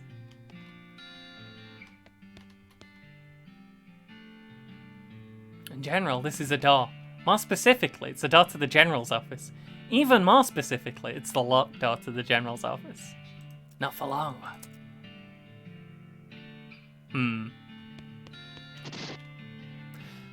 The goblin seated at his desk is repeatedly firing their pistol at the pie safe. Hey, you okay? What are you doing? Shooting pies. Always shooting pies. Could you elaborating on that? Why shooting a pie? Yes. To destroying, obviously. Must to destroying a terrible pie. What is wrong with a pie? Bah! A human will never understanding. No, really, why pie shooting? Shut up! So much angry! Looking, I'm pretty sure being a pie is destroyed. Destroy it? Huh? Look, so many holes in a pie safe. You winning! A pie is dead. You certain being? Waiting here, I will checking. Stop shooting for a minute. You peek through the bullet holes. Yep, that pie's shot to hell.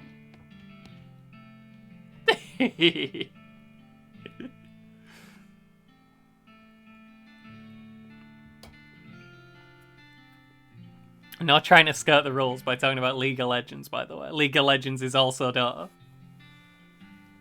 Hooray! You are a success! A pie is so very destroyed being. I doing it? So much doing it. But now what? Huh? What are you shooting now? I guess you finding another pie? What? There more pies being? Yes! A world is full of pies. Oh no, the violencing will never ending. Sorry, being. Not wishing to enabling this behaviour. No. This is my cross-bearing. I must going and continuing the fight. Okay. Thanking you. Okay, I wishing you good luck against the forces of pie. Salute them. General Gob strides out the door, jaw clenched, eyes resolute with pie hatred. Well, that was weird. I guess I'm the general now. Mods can still say it, can't they? Single pie inside, shot to pieces. I got a lead pie. This is a pie that has been shot so many times, its filling is now 100% bullets. It's fine. You did it by accident. And I trust you, Sarah, to not be a Dota nerd. We got some hardtack. Optimised for shelf life instead of test. We got some military grade whiskey. Special kind of government whiskey designed for soldiers in the field. It's fortified with all sorts of vitamins and things. Can be used in a pinch to sterilise or at least make the victim feel better about a battle wound.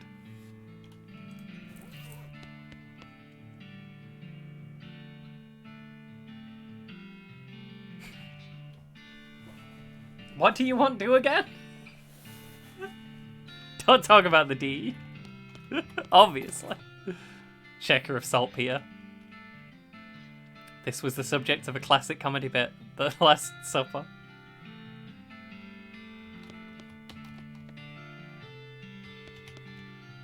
Stove is beyond cleaning.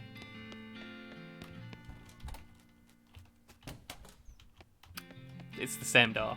It's the same building. It's fine. Hear the sounds of several goblins snoring inside the tent. Not bothering! Letting them sleep!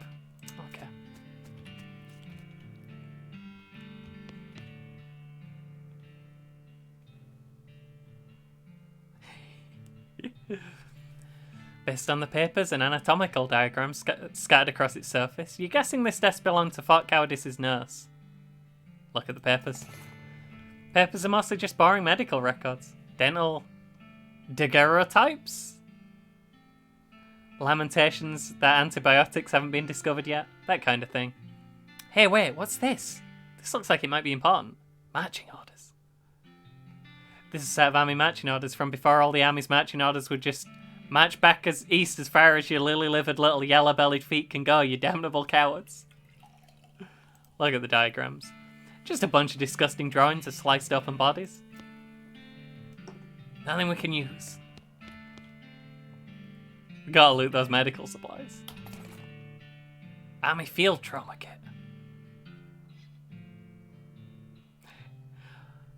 Only contains materials for treating physical trauma. For the mental kind, you're better off sticking to whiskey. And military grade whiskey. We do not have safe cracking, we can only lockpick. Controlled substances must be where they store the really effective stuff. This sign says toilet in Goblin, which makes it seem pretty likely that the goblins use this tent as a toilet. No way are you gonna go in there. This mishap definitely got somebody fired. Unusually sized cannonball. Demi-culverin cannonball. A cannon with a... made to fit a demi-culverin. A cannon with a bore diameter of 10 centimeters. No demi less, no demi more.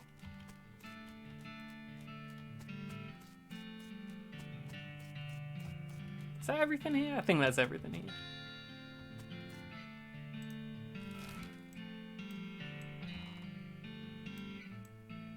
And we can go to the railroad camp, I suppose. We'll need to go there eventually.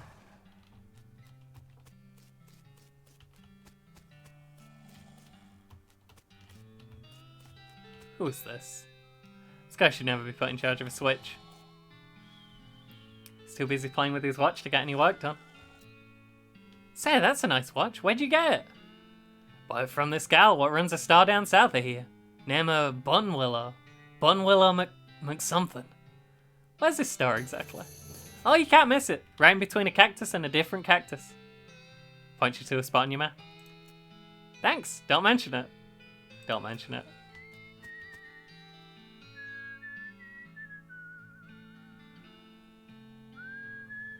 I didn't. I've been carrying those ears the whole time. They'll have gone wrong by now. They'll have gone soggy. I gotta remember to do that. That's important. You approach the beleaguered looking man with tiny glasses. Howdy there. Who's in charge of this outfit? If I'm being charitable, I'd say that fella over there in the white is the foreman. He points at the man next to the huge pile of rocks.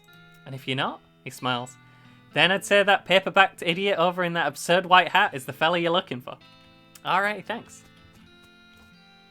This man does not look happy. Hi, are you in charge? I was wondering if there's anything I can do to help. You want to know something? I love trains. Oh? Ever since I was a little boy. Huge, magnificent, roaring iron beasts. They were magical to me, like dragons. When the opportunity arose to take on a management of this rail line, I jumped on it like a shot. And you know what I learned? What's that? Organising and building and running one of these operations is the most amazing pain in the ass you will ever imagine. You want to help? Congratulations, you're the new foreman. I'm going home to play with my models. Swell. I guess I'm the boss now. The man looks you up and down. Well now, suppose you can't be any worse than that last clown. He extends his hand. Name's Smee, I'm your assistant. What's the situation, Smee? Well, I'm sure you didn't miss seeing this giant pile of rocks blocking our path. The surveyors say there isn't any other suitable mountain pass, so we can't reroute around it even if we had the monster attack. Any ideas? Well, by my calculations, we could dynamite it clear without too much trouble. Problem is, it'll take a lot of dynamite. Whole year's worth, I figure. We used to keep that much on hand for emergencies, just such as this one, but a pack of goblins stole it all. Sneaky little varmints. I'll get back for you. Glad to hear it. There's goblins are holed up over in Gustavson Gulch. It's a real rough place. Gustavson Gulch. Real rough place. Might want to spend some time getting the lay of the land and honing your fighting skills before you head that way. There are many games like that, Legis. There are many games. You have options. Especially if you plan to go in guns blazing. Don't need that specific dynamite though. Any you can lay your hands on would be fine, long as there's enough of it. We'll look into it. It'll probably be a while. Let's head to this store and then we'll head back with the ears. This is just on the way.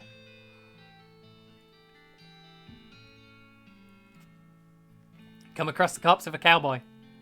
How do you know it's the corpse of a cowboy? Well, you see by his outfit that he's a cowboy. You see by his lack of flesh that he's a corpse. We'll give him a proper burial, just because it's a blue option.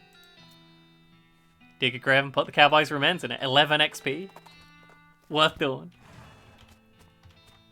This is Star. We have walked into 2 cactuses on the way to look at that sign. One behind the counter stares at you with a huge grin on her face. She gestures at the goods she's got for sale. She's got another advanced beancraft, but we're out of money. Desert, eating and drinking. Everything you need to know to turn the harsh, unforgiving desert into your own personal buffet. And that buffet also has an open bar. Well, she's got stuff we want, but we don't have money, so we'll remember this. Transport Tycoon Deluxe. Not really, I just thought there were loads of train games. I've only played Transport Tycoon Deluxe once, by the way. I played it because it was free on Steam and it looked nerdy enough that I'd probably give it a few minutes. But then it gave me the opportunity to set the date at the start, and I set the date to year 0, the dawn of man. And I started the game, and the game said, you have to wait till, like, the 1800s for trains to be invented. And then nothing happened for a while. I thought that might be a stream at some point, me just waiting for 1,800 years for trains to be invented. That's one of my bad ideas. We don't. Sorry, cacti shaped like coffee cup. We can't do anything.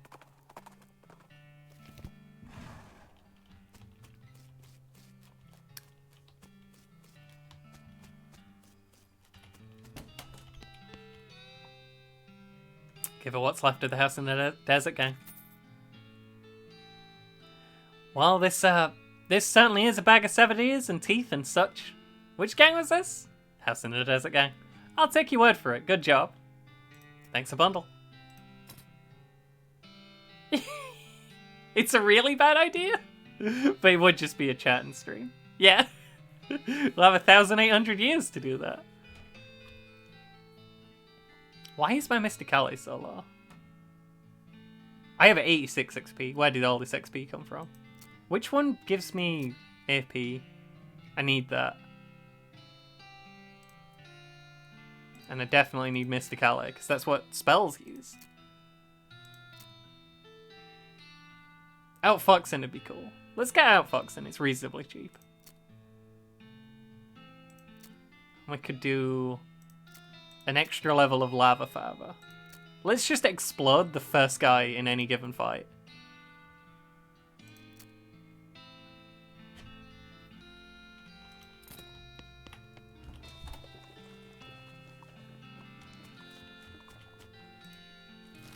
Factoria's kind of a train simulator that makes you go crazy.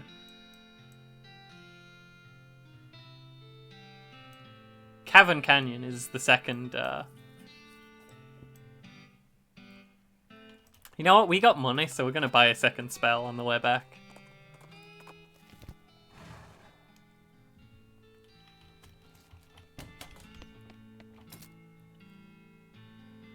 I don't know why games like let you set the options to things that will let you play them. Like heating the water in that fishing game to 69 degrees. I'm obviously going to do it, but it kills all the fish. Okay, we got blood beans again. Recipe for a wall-shaped pile of beans. That looks pretty interesting. Gives Bean Wall, a spell that will create a wall of beans that provides cover from range attacks. There's a recipe that's been scratched out and replaced with a bunch of paranoid, insane scrawlings. Wary, skill that increases AP. Wary is pretty good. Oh, Bean Wall. Let's do Wary for now. You read the scrawlings and internalize all of their insane paranoid implications. Wary. Afterwards, you narrow your eyes and burn the book. Keeping an eye out for trouble, because you know it's keeping an eye out for you. I didn't trust that book. I should have done bean wall. Chat has my bean walls covered. And we still got Cabin Canyon to go to. Ooh, never mind. Smoldering ruin of a ranch on the horizon. Ominous. It's got haystacks though. You can get a needle out of all of those. What do you want, Gary? You're wiggling more than usual. Hey there, Gary. Oh, Gary knowing a thing to see. Oh yeah? What is it? A gigantic poop! What? Taller than Gary! Discovered a new map location, the Big Apple. Okay. We do have to get the Stripey Hat Gang, but we gotta check out that poop first, Gary.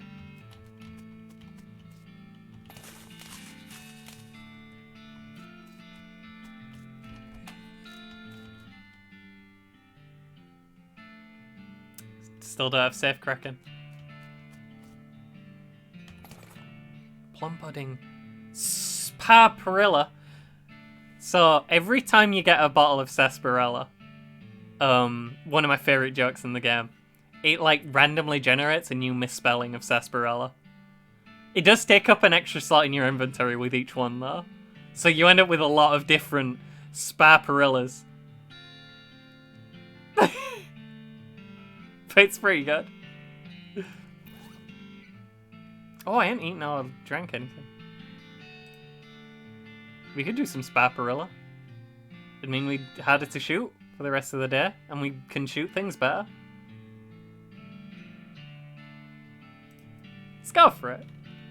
Saspa whatever. You drink this substance.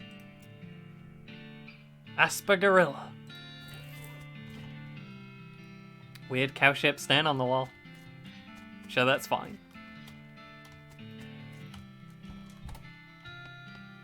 Still some beans? Blackened beans. Plate of beans that got left in a fire for weeks. They're still edible. You could also probably use them as stove fuel in a pinch. We do like beans. We do like spell damage. I think we'll leave that for now. We got a lockbox, true to its name. It's locked. Stock certificate.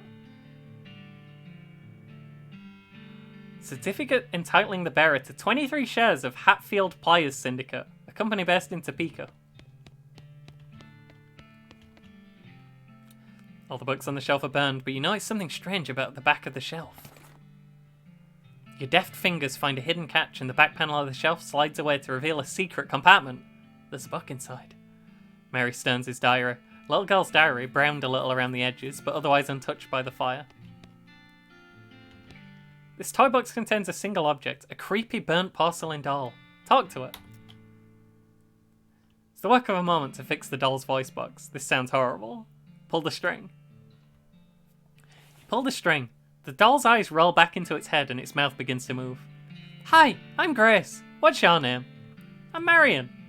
Hi, Marion. You're nice. Do you want to play with me? Haunted doll watch.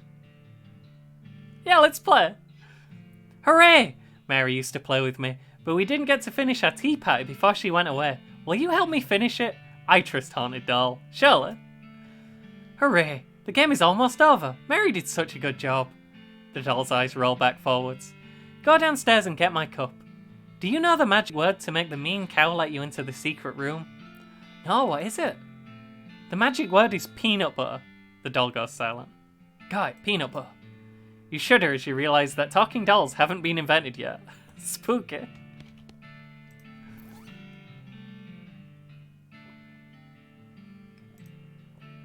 We should maybe read the diary first. The first page says, in a little girl's handwriting, "This is the diary of Mary Stearns." The AI in dairy have been crossed out and IA written above them. This is the diary of Mary Stearns. Hey, I'm slightly dyslexic. I'm going to miss a lot of those. The diary starts out as typical kids stuff.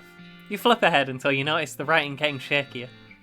Found a dolly under a cactus out back and she told me her name was Grace. Mama and Papa don't believe me that she talks. They say I got a big imagination. Grace says the cows are gonna get us, but Papa says we'll be okay, cause this weren't never a cow ranch. Grace says he's wrong, but Papa won't believe me. Grace says she can keep the cows away, but I have to play tea party with her. Keep reading. I don't like this kind of tea party, but Grace says it's important to keep the cows away. Mama was sad that they couldn't find Effie. Papa said she's been gone so long, and they should have put a cross up. But Mama won't let him because she thinks she'll come back. Papa said she's only 11. How far could she have gone? And Mama started crying again. Don't want to play tea party anymore, but Grace says it has to. Keep reading. Papa was out 2 days looking for Joey, but Cos didn't find him. Mama cries so much. I tried to tell her him and Effie are helping keep the cows away, but she didn't understand. I told Grace I'm not playing tea party again, but she says I gotta, and if I don't, the cows will eat all three of us. She said either I get Mama or Papa to play, or else I gotta play by myself. That's the last entry.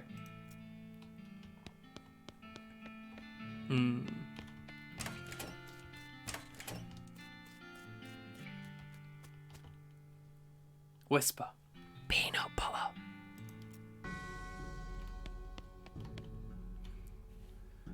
Atop this sinister-looking altar sits a copper goblet filled with what appears to be blood. Do we want goblet, or do we not have time for goblet? We do have enough muscle to smash the goblet.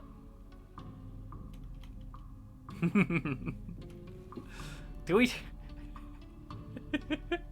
We trust Haunted Doll, right? A chill runs down your spine as you touch the goblet. We have Goblet of Blood. This is a goblet of blood from a cursed altar in a spooky secret basement room. It's probably safe and fine and good. Gary's gobbling goblet. That is exactly the kind of joke this game would make. I ain't killed Gary's kin. What do you mean? I ain't killed no goblins. My tea! We can finish our tea party now. Sure, why not? You carefully pour the blood from the goblet into Grace's mouth. Ah! Grace leaps out of the toy box, laughing maniacally as she climbs the ranch house's ruined chimney. She turns towards you. See you soon! She leaps to the ground behind the house and scampers off to the northwest. That's probably fine. Job well done. Now, Cavern Canyon. Notice trails of burnt vegetation off the side of the trail, which can only mean one thing. A hellcalf is grazing nearby.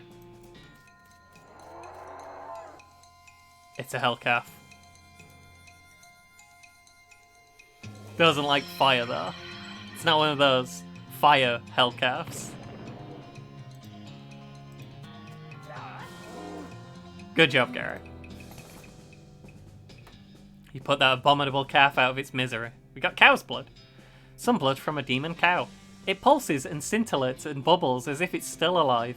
Although I guess the bubbling would be kind of a problem if it were alive. Skin the cow with the trusty knife. We got extra thick leather. One of the classes is Cow Puncher. It's the muscle class.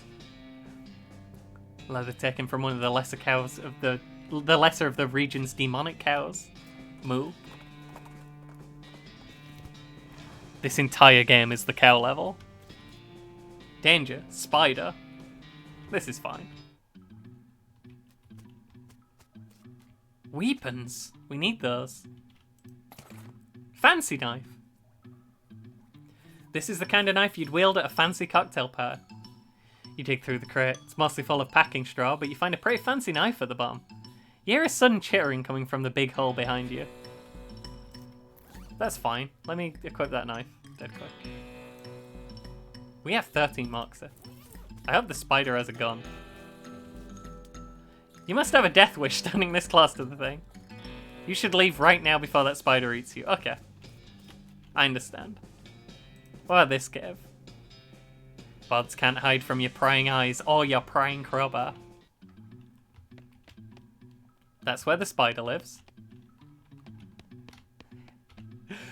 The star has like 15 deadbolts on it. The note tacked to it says, Please don't open this door unless you want to get eaten by a giant spider. Even then, don't open it because the rest of us don't want to get eaten by a spider. It isn't even signed, so you can hardly be expected to take it seriously. Maybe we'll come back to that. Ooh, we're sneaking. Can see a gang on the other side of this big pile of junk, but you're not going to be able to get to them from this end. Maybe if you had more legs, you'd be able to pick your way through it.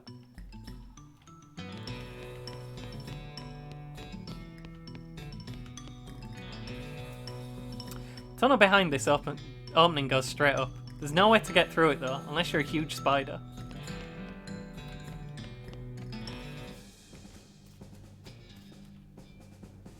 You hear a horrible skittering noise, followed by a scream, followed by more horrible skittering noises, followed by more screams, followed by some rapping noises, followed by some muffled screams. Then there's more skittering. Then silence.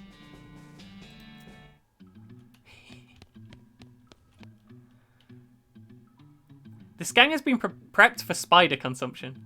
Do we need to arrest them yet? They probably need arresting. Danger Kitchen? Hi Nikki. How you doing? Danger Bar?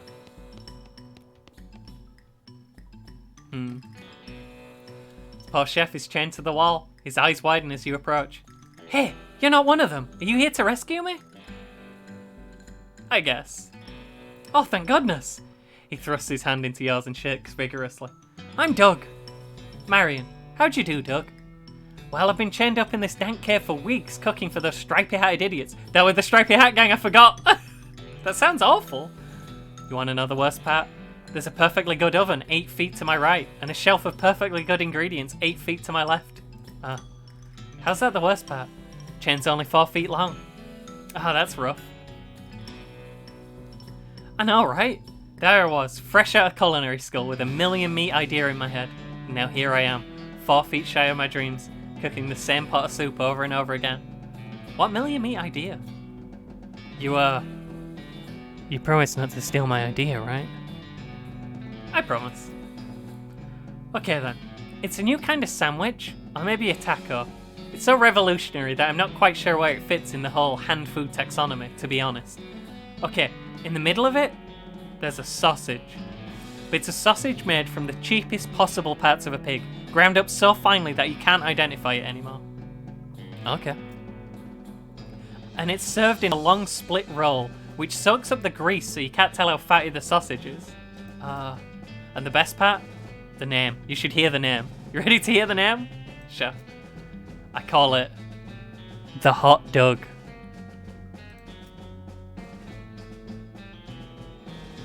What do you think? That's a really good idea, Doug. He beams. Thanks, he sighs. Not that any of this even matters. Even if I did get off this chain, there's no point hanging around in this empty cave making hot dogs just for myself. I don't even like the taste of them.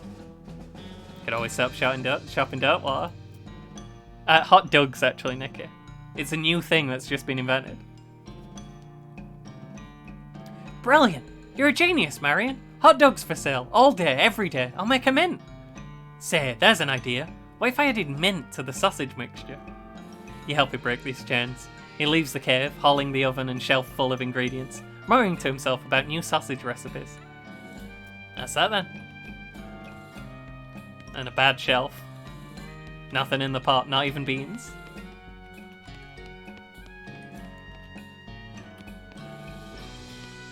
All the bottles are empty. The place does need a new bartender. He had a jar harp in his pocket. Maybe they killed him for playing the jar harp too much. Okay. A few full bottles on the shelf. Cheap wine, cheap tequila, cheap whiskey.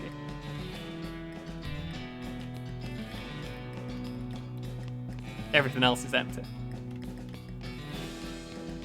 Suppose it's probably time to arrest these boys.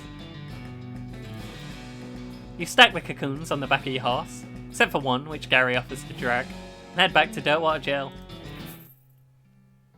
Is that the Stripy Hat Gang? What happened to them? They had a run-in with a giant spider. A giant spider of justice. Fortunately, the reward is for results rather than explanations. We got 1,000 meat. We're doing it so good. If you do the pacifist solution to all of these, you get to see him forever.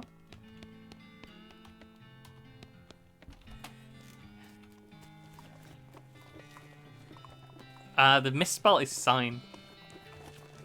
We got Sherf situation. Here is Australia. We just use a slice of white bread. Saves on logistics. Fair. Howdy, Doug. Well, if it isn't my saviour, good old Marion. Howdy yourself? The sign outside. Yeah, I had to change the name. I tried to file a trademark, and it turns out there's already something called a hot Doug. What is it? Trust me, you don't want to know.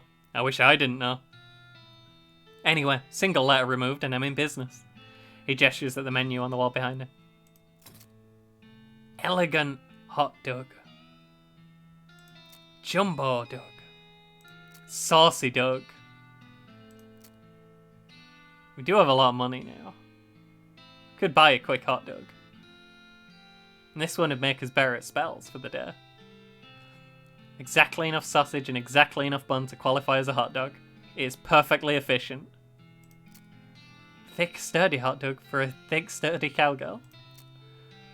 This hot dog has been embellished with a zesty sauce. Don't get too excited though. The zesty sauce is just regular old mustard.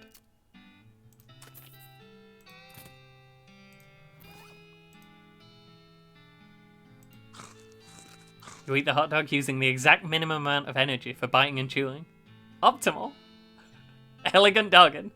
The fluid you've retained because of the salt in the hot dog has made it so your brain is the exact right size for your skull.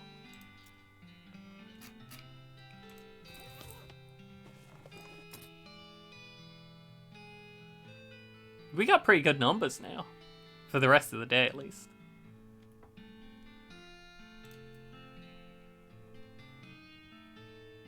Curry ketchup? Not sure if I'm repulsed or not. I think that's broadly fine. It's slightly scary though. That seems like it'd work. Yeah, very good.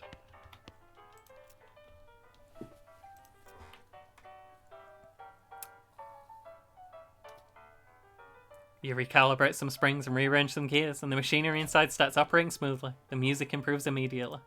We fixed the piano player.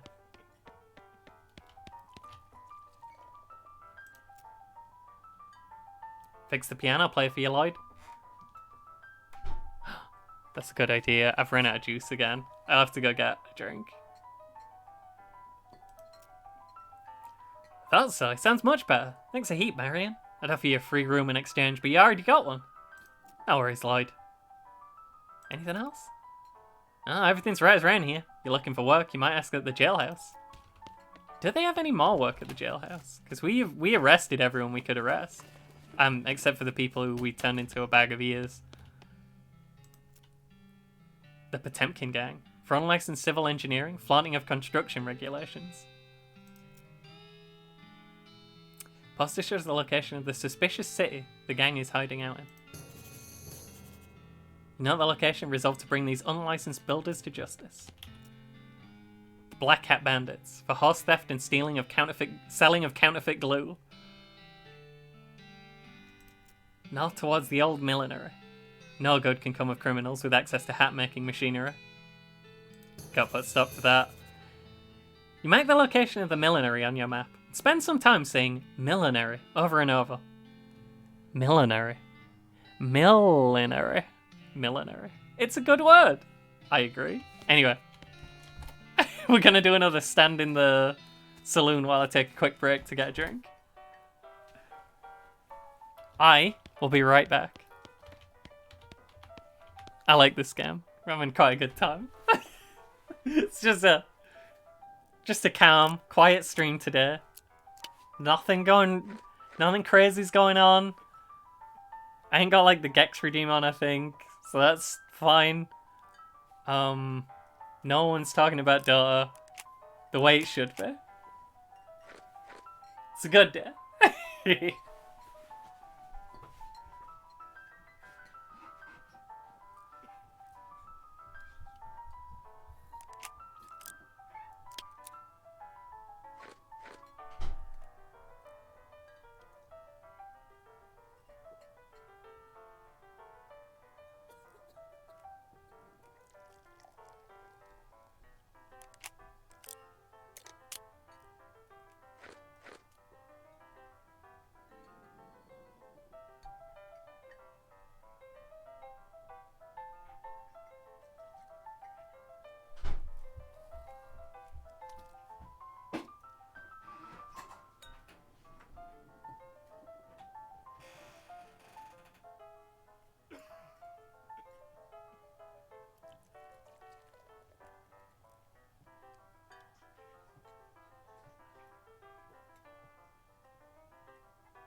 guy's arm is rendered in front of his beard.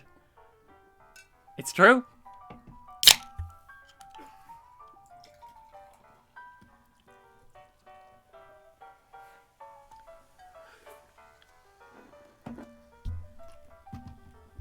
Maybe his beard's like a long hair tube that wraps all around him and his arms poke out from inside it. It's not beer, it's Diet Coke.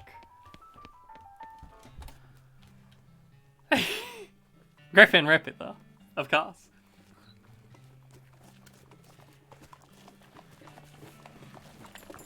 That was the style at the time. The classic hair tube beard.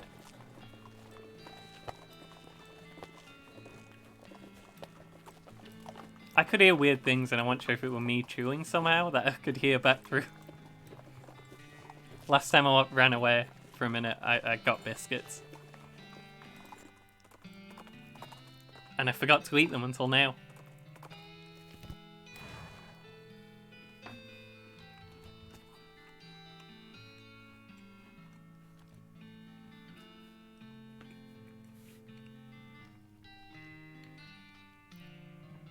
A fancily dressed goblin steps forward. Hi, hello, being a mayor, welcome. Now, going away, please. Gary taps you on the shoulder. What's up, Gary? It's okay, I will handling this.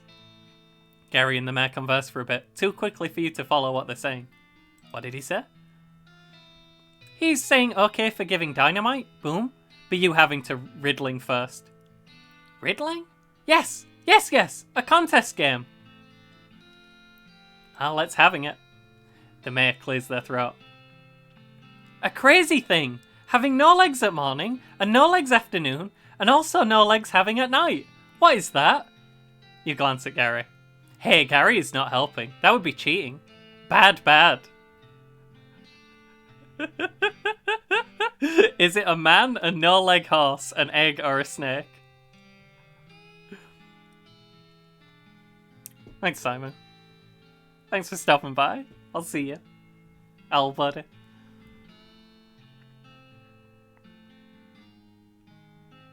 Lee just thinks it's a man. No. The answer is no good. But it is so wrong being. So wrong. Well, dang it. That was wrong, Legis. Can we try again? No legs at morning, no legs afternoon, no legs at night.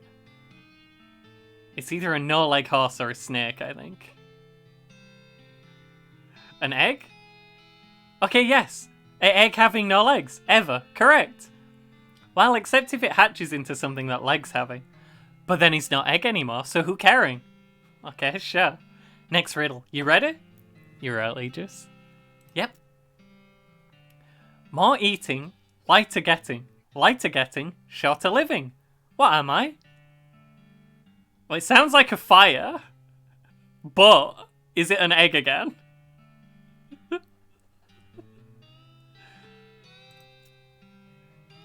It's not an egg this time.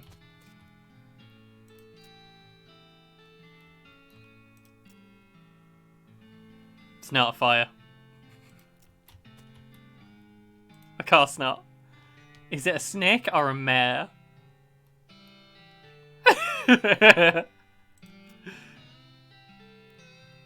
A mare? Okay, yes, I am a mare. Correct! Hooray! Hooray! More eating, lighter getting, shorter living. Full stop. What am I? He is a mare.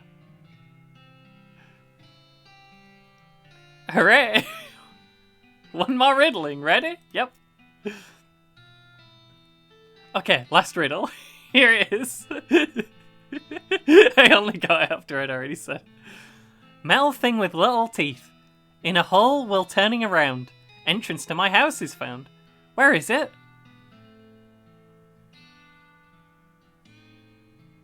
Where is key? Is key in an egg? Is it in hat or in vest pocket?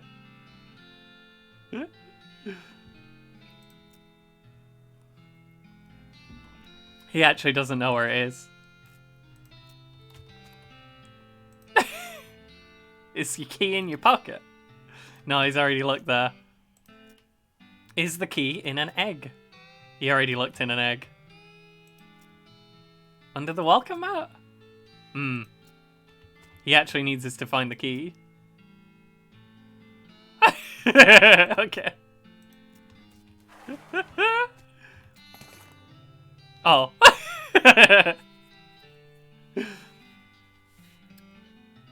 Hooray, hello. Hello, a goblin village. How nice to introducing you. I must admit, I am curious. I'll let you do the talking. Okay, a goblin right here standing. Let's greeting at them. Oh, also, Gary finding a key. Maybe important. Here. Okay. I have it. Here you go. Yay! You solving it! You winning riddling contest for sure. Hooray!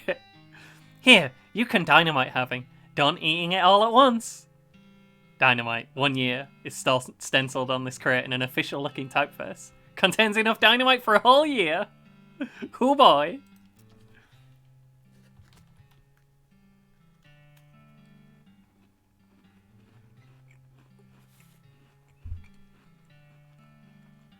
Hello again, very happy. Remembering fun riddling times with you. Hello and yes, thanks. You being welcome here every time, except not past here, where standing. That's fine, we don't need to go any further, we got the dynamite. A year's supply.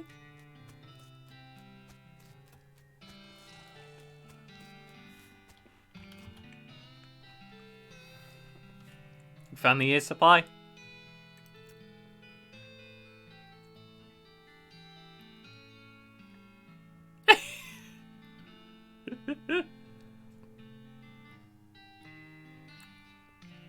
That was kind of good.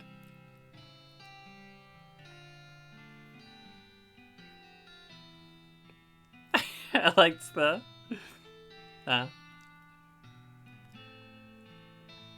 whole game is that the don't really understand the riddles. Yep, here you go. Good, perfect. This'll do the trick just fine. Hang back for a bit while I get the fellas to set up the charges, and I'll let you do the honours. Smee consults with the other workers, and they inspect the rocks for a time. Eventually, one of them shrugs, pushes the whole crate of dynamite up next to the rocks, and wires up the detonator. Alright, let her rip. Don't you have a longer detonator cable? Nope. Don't worry, you'll be fine. Just give me a 3 count before you hit the plunger, so I have time to get under the train. Okay.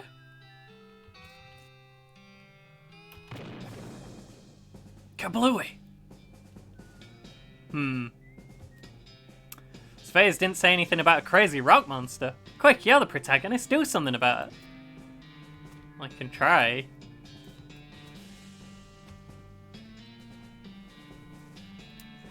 There's a very large and very angry looking guy standing here. Apparently it's a little peeved at having a year's supply of dynamite blown up next to its butt while it was sleeping. How are you gonna handle this? I wish we didn't have to do a fair fight, but we got no other options.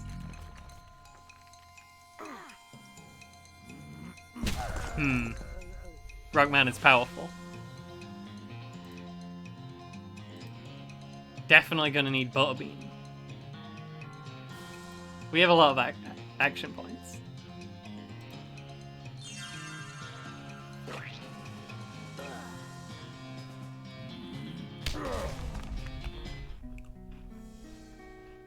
Strategy mean to go on.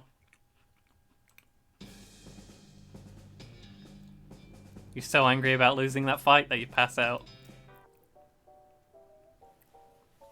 You wake up the next morning in your bed. Gary must have carried you back here after you got knocked out. You're a little sore, but not otherwise any worse for wear. You are pretty hungry though, and sober.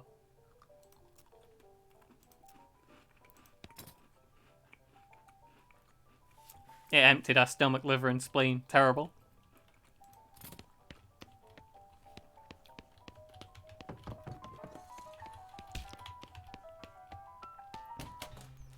Sobriety is the worst.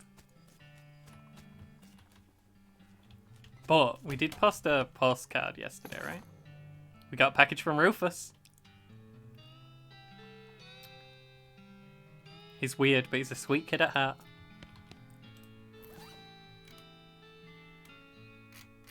Where is my Rufus package? There's too many items here. There, found it.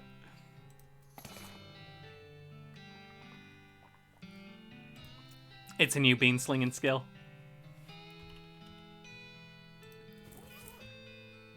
Okay. Uncanny Presence, perk that provides resistance against elemental damage. We got Bean Wall as an option again. Bean Wall could be really helpful. Use the old bean seems okay too, but I want that Bean Wall. Practice making hills of beans flatter and flatter until they become walls.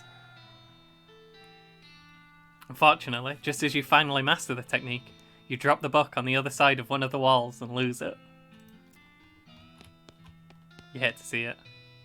One of those newfangled telegraph machines. I'm gonna get another hot dog before we head out.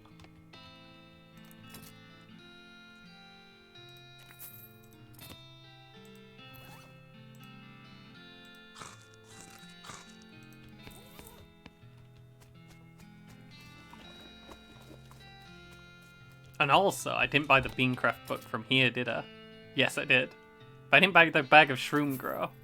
Or the disposable binoculars. Can I grow my mushroom friend?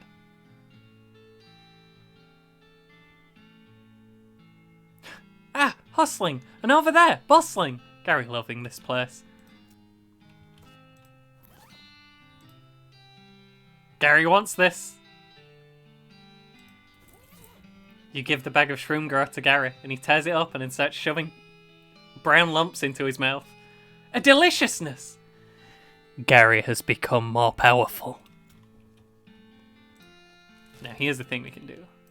Let's head back to Fort Cowardice for a minute.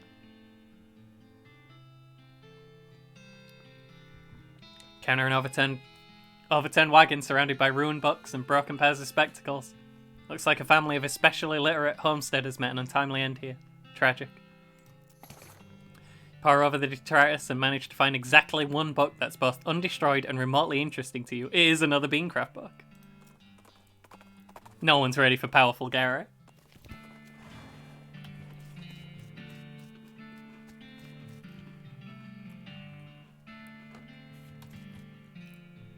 I like when life gives you cannons, make a cannonade. An unreasonable amount. Now I can use those binoculars. You spy an old mission a ways north of town. Climb down from the watchtower and pitch the old binoculars in a nearby trash can. They're disposable. You can only look at one thing through them. Let's get a new skill before I head out. Elemental damage is a thing we have to worry about at some point. Maybe blood beans for now.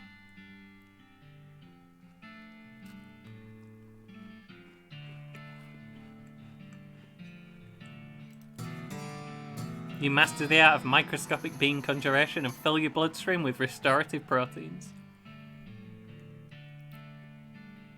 That's just always happening. We just regenerate now because of the blood beans. Unfortunately, you get so distracted by a newfound vigor that you misplace the book. They wrote a different one of those for every skill you get. I forgot to go after the big poop.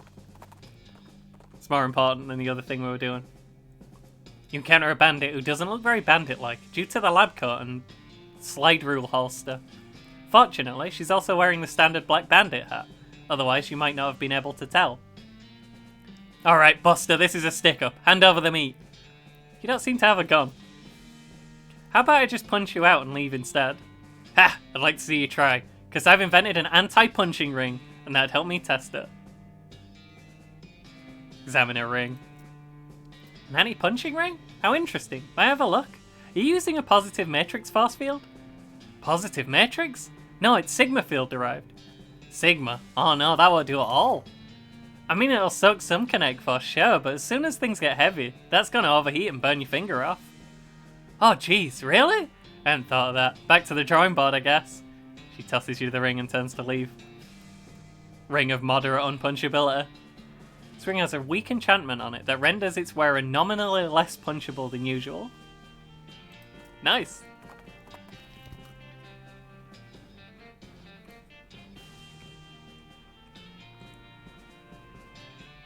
Sorry, I was chewing. As you reach the center of the clearing, you are simultaneously struck with a profound awe and a terrible stench as you discover the largest road apple you've ever seen. Can't even imagine how it got here. Was it a giant horse? Was it 200 normal-sized horses acting collaboratively? They should have sent a poet.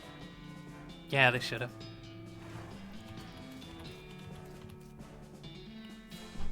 Doesn't smell any better up close. You made a little dent in it.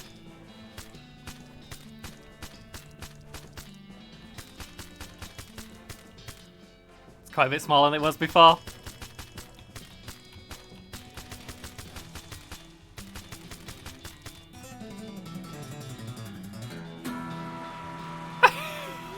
I don't know why we did that, but we got rid of it. Let's go to the old mission. See a streak of fire blast across the sky and land just over the horizon. You ride to the site of the impact and find a meteor. Meteor? It's 600 meat. Meteor. Okay. With an A.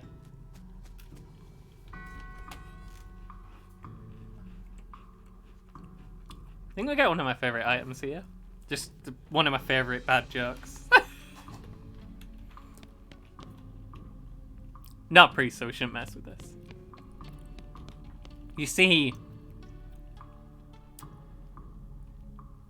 blue gill is the colour of the thing, and how it breathes through.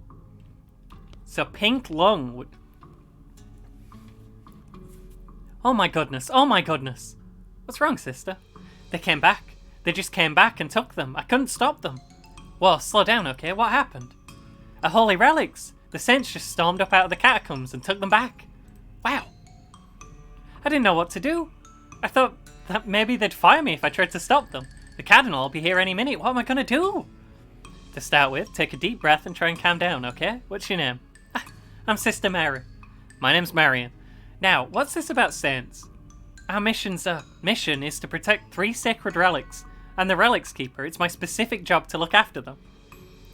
Wait, do they call you Memento? She shows you the ruler she keeps tucked in her sleeve. No, they do not. Okay, sorry. So what happened? Okay, the saints. Oh, it's too horrible. They came to life somehow. They came up out. It took me a minute to get that. It's fine. They came up out of the catacombs, all skeletal and ghastly looking. I mean, it's probably blasphemy to say that, but I nearly fainted. Memento Mary. And they took back their relics? Yes, and if they aren't recovered before the cardinal gets here, I'll be in so much trouble. Oh, how much time is there? Well, actually, it's months overdue, so it's probably not all that urgent, but still. I'll get back for you. Oh, thank you. Thank you so much. Oh, wait a second. Are you going to have to fight them to get the relics back? Because that's probably blasphemous too. I mean, probably. But if black magic brought them back to life, that's like super blasphemous, right? So it evens out? Oh dear. The cardinal's going to want to have a very long talk about this. But go ahead and do what you must, I suppose.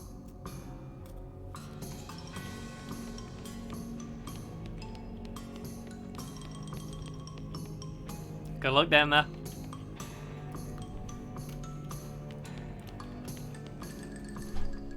Coffin looks like it was hauled down here fairly recently. Nothing in it.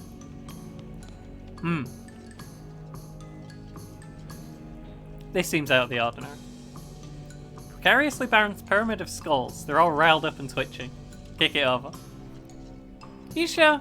There's a lot of them and they're all really mad. Maybe anchoring all of them at once isn't a great idea. Okay, fair. Skull's got a gold tooth. It's my gold tooth now.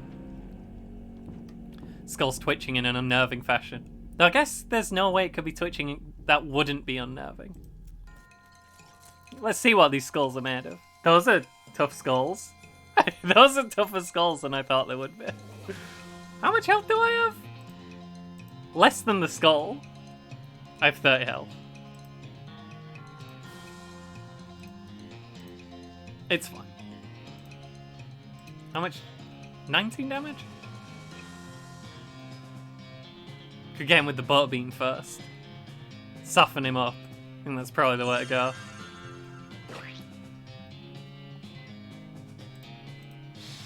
Making you Gary. Are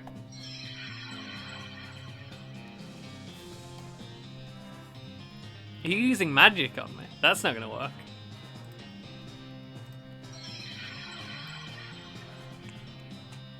I'm alright at magic.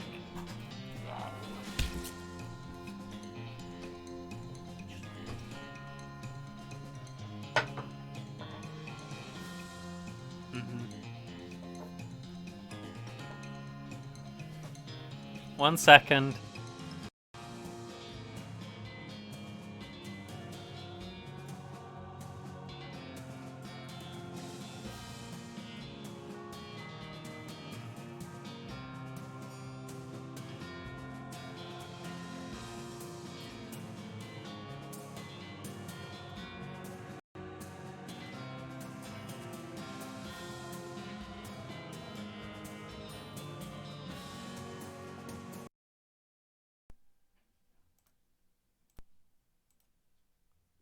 Yeah, we're back on.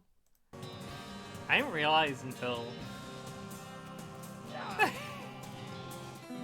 like talking recently with folk that it's not like normal for housemates to just randomly badge in at completely random times, especially when you're asleep and just wake you up. You really cracked some skulls there. Well, one skull. Claim its only possession as a reward. We got a gold tooth. Those skulls are kind of too much to take on 1,000 at once. Most likely. How much XP have we got? 99. Clamor's cheap. Let's get one of that. What is it? +1 liver capacity. Well, we need that.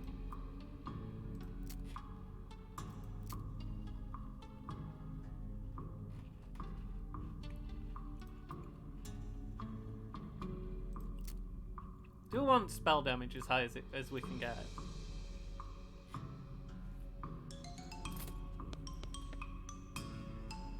Skull's seeing a weird angle. Guess that's notable for some reason. What's under the skull? The skull was resting on top of a commemorative spoon. His treasure hunting senses are finely honed. They're not very discriminating. An offhand spoon. One of those collectible pewter spoons you get from going to the gift shops in different graveyards. Oh, one of those.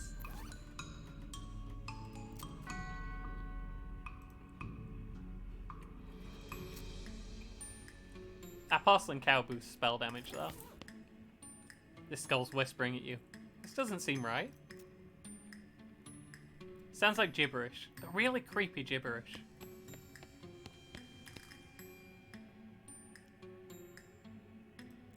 It's a cemented together pile of skulls. Some jiggling, rattling bones. The math. Were you? His name is a skeleton with 2 skulls.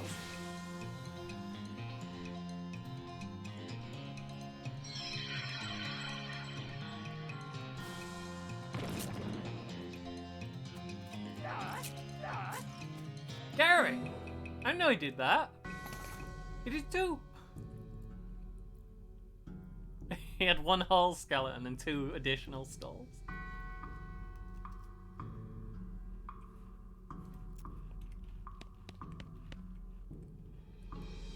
Castillo del Santo. Remains of a dark ritual. Stuff looks like it was abandoned weeks ago.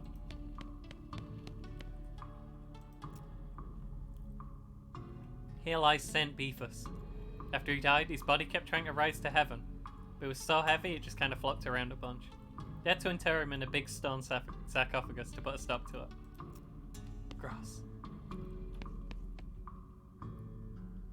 Can't open it. We're not beefy enough ourselves. They really knew how to build heavy stone sarcophaguses back in the day. Oh, who's this? Santa Cortada.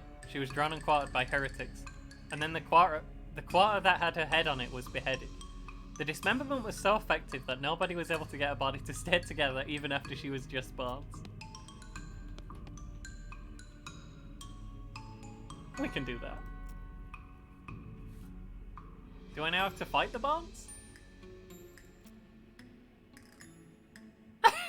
Nope, the very last minute the bones fly apart again. Seems like all you accomplished was making them angry. This could be a problem. I'm not sure we're ready for this.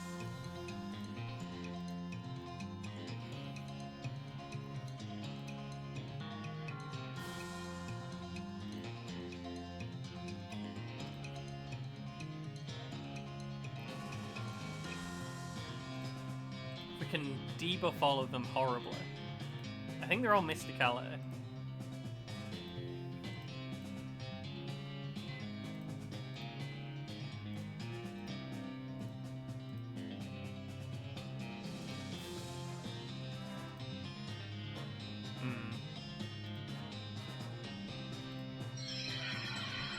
We'll do a hit first.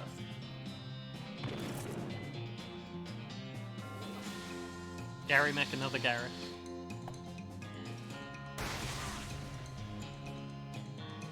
Oh, they buff. This is horrible.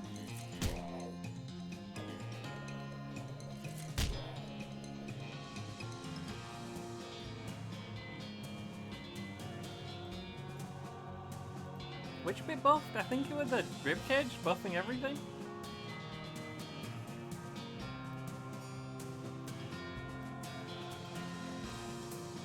Or maybe they all just buff and nothing does it.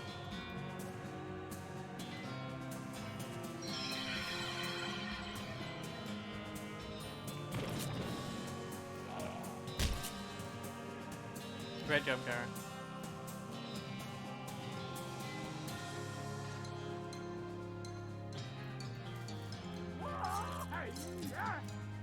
Gary punches twice now, he's crazy.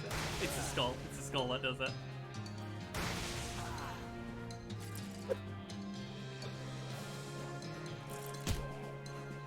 I'm bad at paying attention to things, it turns out, shockingly.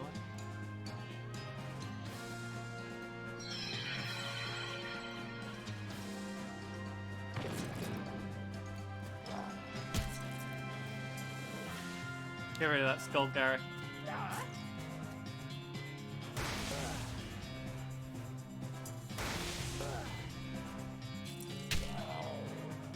That guy, we're only taking up space anyway, it's fine.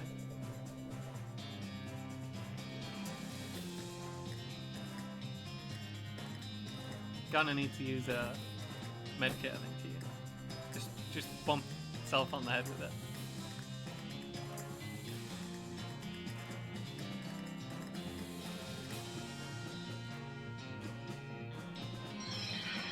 Gonna be relying on Gary here, because we don't really do a lot against things that have buffed magic. But Gary's Gary Fu is very powerful.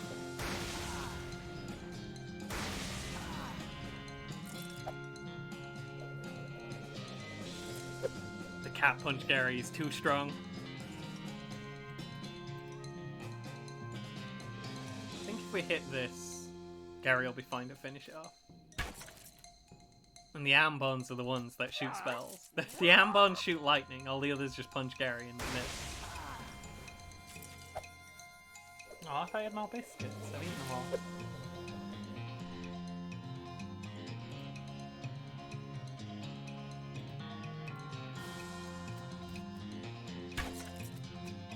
Go get him, Gary.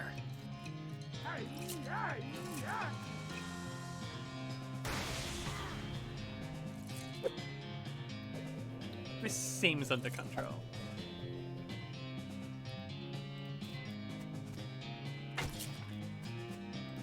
Although it's gonna take a minute. I'm sorry.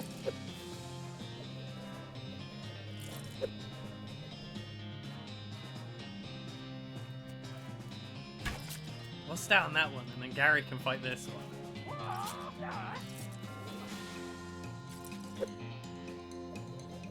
It's not gonna work because we don't do any damage. It's just Gary. And also because I attacked the one that had left for Gary.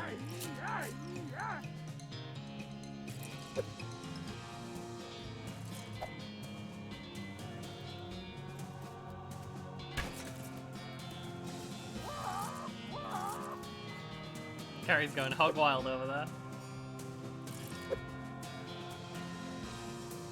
Can I actually kill this if I'm max roll? Wait! Once the action points run out, we're pretty garbage, to be honest. Kinda need those.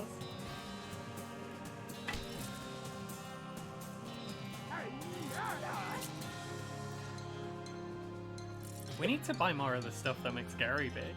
We can buy another one. I want a 3-punch Gary. We got Santa Cartada's skull. In pieces so small they can't do any harm. Perfect. Ring makes you feel like you can be in multiple places at once. We currently have Nasty Ring. Is that bad? Mysticality and Speed. Yeah, probably. We only have 2 muscle. If someone who likes to punch things fights us, we're in a little bit of trouble. Maybe we should have more than 2 muscle. What do we need? Where's pain tolerance? Oh, how angry you can be before you pass out. That makes sense.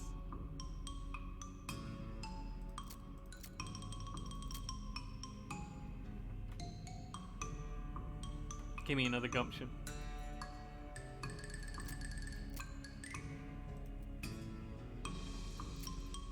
It's fine. We'll be fine. We'll be able to finish this though. I am a Pope! Seriously! Saint Pope stands beatificially behind the dais. He just keeps doing his Pope gestures, ignoring you. How can someone look so smug without even having a face? The longer you watch him, the more he gets on your nerves. Do we have enough food to make it so we can actually fight this guy? I think we do. You got some cheap wine.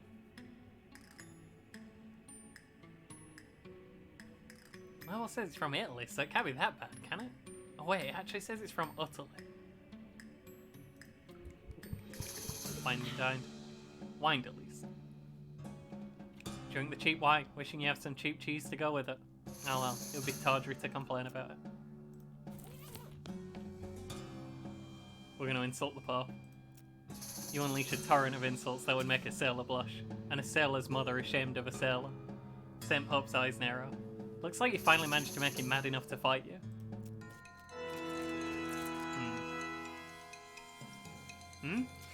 There are now 2 Popes.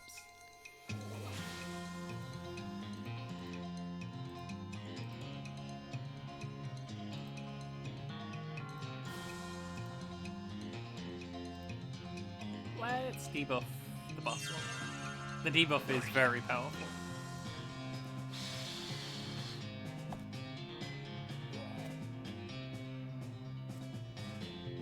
Oh. Oh, I see.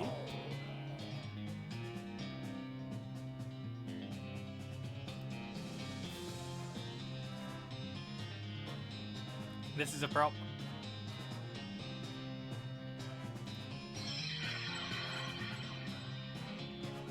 He said he was a Pope. The wall, a very reputable wall, told me.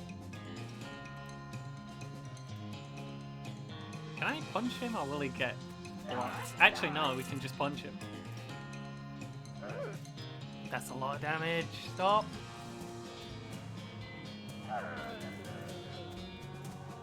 Well, there goes Garrett. We can take out Saint Pope, but we can't do nothing about all those cardinals.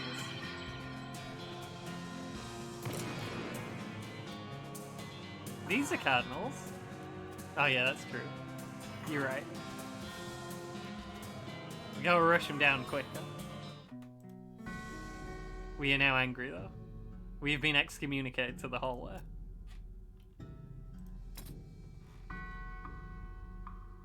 We'll come back to this. This is a little bit... They're a little big for us here.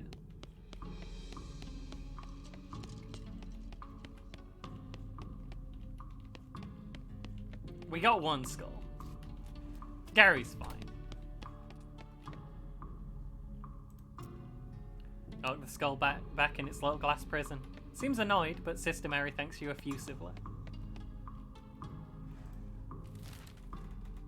We do have some gangs to go after.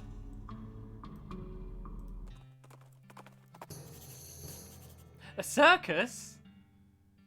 We got... I remember the circus. Well, this is a little weird. You didn't expect to find a circus all the way out here. There's basically nobody around for miles. There's a rodeo clown manning the ticket booth. Well, there hasn't actually been a rodeo since the cows came home, so I guess he's just a clown. Ugh, clowns.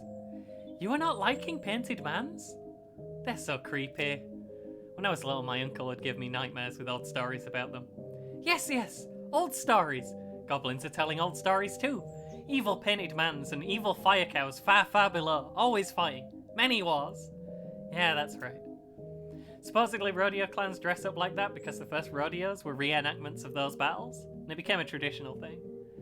These mans just regular mans being painted mans from up here. Hey Angry, how you doing? Yeah, I know, still creeps me out though. Playing a game about Stickman. We got Stickman here.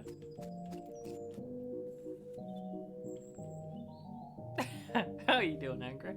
Good to see you. As you approach, the clown puts on that basically cheerful facial expression that retail employees use when the last thing they want to do is deal with the customer, but they're not allowed to say no. We'll get to Gary in a minute. He's very wiggly right now. He does need talking to.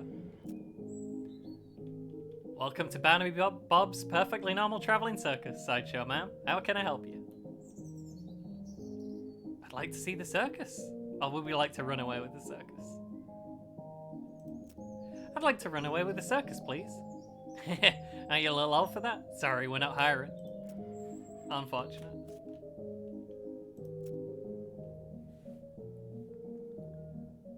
I'd like to see the circus, please. Well, you came to the right place then. But if you want to get inside, you'll need a ticket. And presumably you can sell me one? Well, I certainly can. That's my job after all. For you, ma'am, a ticket will cost 5,000 meat. Say what? Does it seem a bit high? Promise you, ma'am, at this price, it's a real steal. Well, you got that right. Why is it so expensive? Well now, this is no podunk little travelling circus. We got rides, games, foods, an amazing demonstration of knife-throwing skill by none other than Barnaby Bob himself. The circus will also have a no-daughter rule. Meat is money. The money in this world is meat. Don't worry about it. Tell me more about the rides. Well, I suppose I should say ride. But we haven't had a single grisly merry-go-round accident since we stopped turning it on. Tell me a bit more about the games. Oh, we got tons of them. Does 3 count as tons? 3's more like some. We got some of them. Tell me about the food. We got your favourites. Popped corn. Sarsaparilla with the fancy new bottle caps. And get this. Did you hear about the new thing a fella invented? Cotton candy? Yeah, I think I might have. Well, it's still patented, but we're pretty sure we figured out how it works. Mostly. More or less. Tell me more about Barnaby Bob. Oh, the boss is a real master of knives, let me tell you. He does this amazing stunt where he gets a volunteer from the audience up on the stage and throws knives at him. He never misses his target. Did you leave out the part where he puts an apple on the head or something? What? Oh, right, sure. You're not doing a very good job of selling me on this. Why? Whatever do you mean? First you ask for an outrageous sum of me, and then you describe your circus in terms that make it sound distinctly cut rate.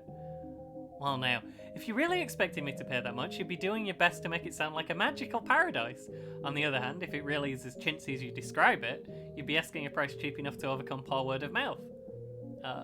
Which leads me to the conclusion that for some reason, you don't actually want to sell me a ticket. The clown starts to look nervous. Now, let's not jump to conclusions, friends. I'm pulling your leg a bit, clowning around like we do. It's all in good fun. So the actual price is 500 meat. I could buy half a horse for that. Sure, but what are you going to do with half a horse? Circus is much more entertaining. We can do 500 meat. We got more than that from that meteor. It literally just falls out of the sky. Alright. Let me just stamp your hand for re-entry. There you go. Enjoy the show. What about my partner? Partner's getting free. Look it go. What a majestic being. Hello, Gary. Oh, nearing a weird cave. What? Gary was out here once, finding a cave of humming. Very strange, too scary. Sounds interesting. We do have to go to the mission. That is true, Gary. As you enter the circus, the ticket booth clown shouts, "Welcome to Barnaby Bob's perfectly normal traveling circus sideshow, ma'am," in a loud and enthusiastic voice. You stroll into the circus. Actually, I guess it's more of a carnival, but let's not split hairs. Find it almost entirely deserted. There are more than a dozen other patrons beside yourself. There are a bunch of clowns around, working at the booths and so on. More clowns than customers, which is a little unsettling, but at least the lines won't be very long. We can go to the cave of humming.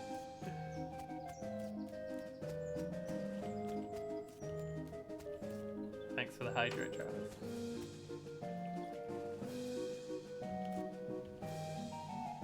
Clown selling rubber toy balloons. As soon as he has your attention, he smiles and waggles the balloons at you enticingly. Howdy there, miss. Interest you in a toy balloon? How do you make them float like that? Why, there's nothing to it. Heck, they all float around here. Of course. What colours do you have? Well, just take a look. Red. They're all red. How much are they? 30 meat. Let's get a balloon. It's red. That was an It reference. Can you tell me more about your circus? Really, it's more of a carnival, but let's not split hairs. What would you like to know? Why is everyone working here a clown?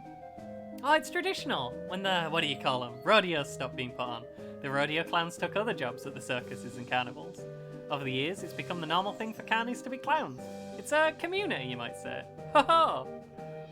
Who's this Barnaby Bob guy?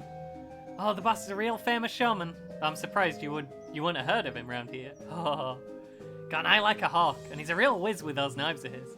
Don't miss his show, it's a real highlight of the carnival. How are your travelling plans? I haven't decided yet. That's why we set up somewhere a bit more rural. Keeps things relatively quiet while we scout around and get the lay of the land and all. Where'd you travel from? Was your previous stuff interesting? Oh, Northwestish. Little hole in the ground kind of place. You wouldn't have heard of it. See you around, clown. Catch you later, like an alligator. I trust clown. It's a test your strength game. It's just clowns. Don't worry about it. Game of strength. Might prefer one of the other games. We don't have much muscle. What's the prize? Ticket to the stage show. Well, we gotta give it a shot. We'll have to go with hit it not very hard. You heave the mallet off the counter and struggle to carry it over to the lever, which you don't so much hit as drop the mallet onto. Completely out of breath. The little bell striker doesn't move at all. Wow! Is there a word for when something is so unimpressive it actually becomes impressive as a result? We'll get to that. You okay, kid? Did you lose your parents? I lost my lucky bottle cap. You haven't seen it, have you, man? Keep an eye out. What's it look like? Shiny and steel and on a little chain. It probably wants us to have 30 of every stat. We don't have 30 of any stat. We'll get to these. We can't go in the main stage yet. We need a ticket. Howdy, miss. Can I interest you in the wondrous and mysterious delights of a sideshow? What do you have in there? Secrets, mysteries, things too weird and disturbing to be witnessed by the light of day. Freaks? Not just freaks. Gosh. How much does it cost? 300 meat. And for you, 300 meat. And for everyone else, 300 meat. I'll be disappointed, and in the event that you are disappointed, no refunds. Excellent. Sideshow tent is fairly large and packed with weird things to look at, like all good sideshows are. A few lanterns are hanging from the ceiling, casting flickering shadows around and making everything look even more eerie. Clown is hanging out in here, presumably to keep an eye on the exhibits. He grins and nods as you enter. Come in, take your time, have a good look around. Just remember, no touching.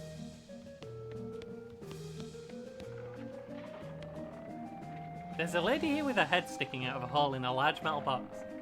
She nods politely at you. Hello? Hello there, enjoying the carnival? Well, it's interesting, she smiles slightly. Yes, I'm sure it is. Can I ask you something? Certainly. What's your name? I'm Janet, and you? I'm Marion, nice to meet you. Nice to meet you too, Marion. Why are you in a box? That's a rather personal question, isn't it? Oh, sorry. I'm only teasing, dear. Would you like to see inside? Go for it. Janet whistles to signal the clown and he moseys over. He unlocks the door on the front of the box and throws it open with a theatrical flourish. Inside, instead of Janet's body, you see a tangled, complicated assortment of glass tubes and pipes, ticking clockwork gears and pumps, liquids of various colours, mostly red, slosh through the tubes. A large bellows near the top inflates, then slowly begins to deflate. What do you think? It's some kind of trick, right? You fold it up behind a mirror in there or something. It's always mirrors. No trick. The clown chuckles and walks around the back of the box. He opens a hatch and waves at you through it, then saunters back to his place by the shelves. It's amazing. I've never seen anything like it. Well, I'll take that as a compliment. It's certainly educational, I imagine. The larger tank on the left is my stomach. If you'd like to see what I had for lunch today... Examine what she had for lunch today. You watch the various liquids slosh around in their tanks and pipes for a minute. Weird, gross, but it is indeed educational. We got 3 more melee attack damage. You know what makes a human being tick, and how to stop one from ticking. How did this happen? I'm sorry, but I can't talk about it. Of course, sorry, it must be a painful memory. Her calmly composed face creases into a very slight grimace as she shoots a sidelong glance at the clown. Yes. It was nice to meet you, Janet. So long.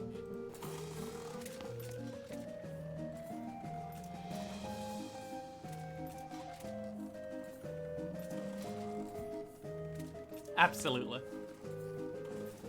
The man is neatly dressed, though his suit is a bit threadbare and out of fashion, smoking a pipe and leafing through a magazine. When you stop to look at him, he nods amicably. Hello there, welcome to the sideshow. My name's Douglas. Hi, I'm Marion. Douglas from Hot Dogs, huh? Delighted to meet you. So what's your deal? Why, I'm in a sideshow, you mean? Well, yeah, you seem perfectly normal. How forthright of you. Of course, it's only natural to wonder. Wait a minute, you said that last bit without moving your lips. Are you a ventriloquist? Not at all, allow me to demonstrate. He stands up and turns around. His back is the same as his front. That is, his suit has been tailored with 2 front sides, and he has another face on the back of his head, with his hair cut and parted appropriately. Ta-da! As he sits back down, his knees and other joints crack and pop loudly as they reverse themselves. Doug winces slightly, though certainly not as much as you'd expect. What in the... Surprising, yes? A bit, yeah. How's that even possible? Douglas shrugs and holds his pipe up to the now back of his head, so his other face can take a puff. Are you, what's the phrase, Siamese twins? Not exactly. Difficult to describe, I'm afraid. 2 minds in one body, with 2 faces. A bit closer to the truth to say 2 instances of the same mind, with, as you say, 2 faces. You're right, that doesn't make any sense at all. The other face chuckles, and Douglas holds his magazine behind his back. It took some getting used to, that much is quite certain. Your niece must be a wreck. Surgery was necessary to permit them to bend in both directions. Sounds worse than it feels, I assure you. Were you born like this? Rather not discuss how I came to be this way if you don't mind. Why are you in a sideshow? With a regular suit and haircut, you could easily pass for normal. I have a contract. At the corner of your eye, you spot the clown making a gesture, but you didn't catch what it was. Douglas clears his throat. Plus, well, it's quite the life, you know? Free room and board, travel, the world. And you meet such interesting people. We'll see you, Douglas. We gotta talk to the eyeball man. This guy's a startling sight, even for a circus freak show. His entire head is one enormous eyeball. As you look him over, he stares back at you. Not that he's got much choice. Hello, I'm Marion. How's it going? Can you talk? Guess not. Take a closer look at him. You move a little to the side and lean over the rope to get a closer look at the guy. He's basically just what he seems to be at first glance. A guy with a giant eyeball for a head. You do notice two things though. First, he has an odd lump at the, well, what you could call the base of his skull if he had one. A sort of crumpled fleshy mass the size of a fist. With a squint and some imagination, it almost looks like the crushed and shriveled vestigial remains of a human head. The second thing you notice is that his ankles are locked to the legs of his stool, and the legs of his stool are bolted to the floor. Do you blink? Or wink, I guess. I guess not. Yeah, just eye, no eyelid. So this circus gig, how do you like it? His hands slowly curl into fists and the knuckles turn white with tension. I see, I understand, I mean. So you alright? Shelves are filled with jars, and the jars are filled with things. Real weird looking things. You lean in a little closer to inspect the jars. They mostly contain malformed and/or mutated animals pickled in formaldehyde. A three-headed kitten, some kind of ferret or weasel with 8 legs. A twisted Mobius loop of a snake without a head or tail. Weird, crazy stuff. One shelf seems devoted to huge, gross, pale grubs, like fat, featureless white worms the size of a sweet potato. The one on the end is larger than the others and has shiny black eyes. Someone has painted its face in an apparent parody of clown makeup. Yuck. Dang, that isn't that bad. Take a closer look. The pasty white face has been painted with little blue triangles over and under the eyes. The creature has a long thin slash of a mouth as well, and the area around it has been painted with bright red lipstick. The black eyes flash red as the thing suddenly thrashes in its jar, spinning to face you and stretching its mouth open, revealing rows of yellow shark teeth. You stumble back with a cry of shock. Yeah! Got you pretty good there, missy. What is that? Ain't a real crate. It's made of rubber and clay and doll parts and such. Got an electromagnet under the shelf to move it with. He takes a little push button gizmo out of his pocket to show you. Should have seen your face. You about jumped right out of your boots. These shelves are displaying a large collection of strangely painted eggs. You see several shelves of white eggs, each one painted with a unique pattern of colourful shapes. A small placard pinned to one of the shelves says, "Clown eggs." In the circus community, it is traditional for each clown to paint their chosen makeup pattern onto an eggshell. These clown eggs are archived for future reference to ensure that no one chooses a pattern that's already been used. It's considered extremely taboo to wear another clown's face. These must be the eggs for the clowns that work in the circus. You recognise a few of them, like the clown here in the slideshow tent, and this ticket seller out front. Inspect more closely. Hey, step back please, no touching. That's fine for now. This looks to be one of those weird bent mirrors that makes you look all crazy. As if there wasn't enough crazy looking stuff around here already. Your reflection in this mirror is short and squashed looking, folded up like an accordion. You spend a moment moving back and forth in front of the mirror, seeing how the image changes. It's kind of amusing. This mirror makes you look really stretched out and thin. Your limbs twist and writhe like snakes as you move around. It's a bit unsettling, and your muscles ache a little bit sympathetically. Gah! This mirror somehow shows you what you'd look like in clown makeup. Bloodshot eyes stare back at you from a pasty white face painted with an odd pattern of red triangles. In the flickering lantern light, it almost looks like she winks at you. Brr.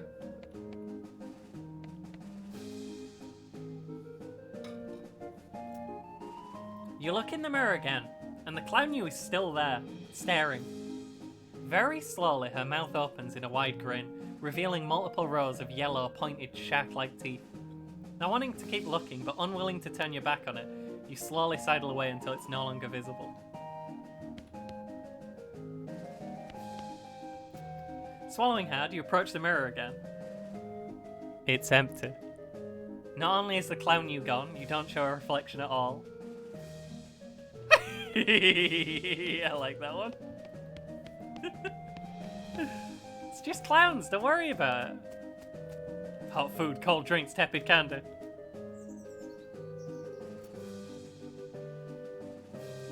Weren't you on the other side of the midway just now? No, that's the other balloon guy.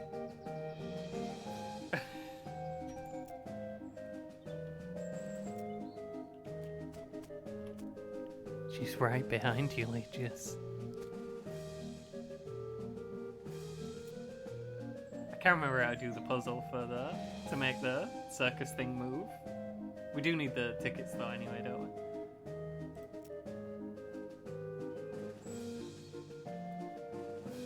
Cotton candy in several senses of the word. The finest in several senses of the word. Spun sugar. Created through a revolutionary new process. So light and sweet and fluffy, it's like eating butterfly dreams and kitten wishes. Woo-eat. Is it actually made of cotton? No, cotton's indigestible. Cotton is indigestible. No matter how much chocolate you cover it with. Good grief. Found that out the hard way, did you? Fui you? How do you make it? That's a metal box with a wide funnel coming out of the top. It's a machine right here. Can't tell you how it works as much as I'd like to brag. Trade secret. You invented it? Not as such. A couple dentists down south were the first ones. Dentists! Go figure! Slide whistle. But after hearing about it, I managed to figure out how it works. Made it for improvements with my design too. I'm really curious. Sorry, miss. These secrets in this box are for nobody's eyes but my own, for you. I'd be happy to sell you some cotton candy though. How much is cotton candy? We're out of meat. We bought too much garbage. Sarsaparilla.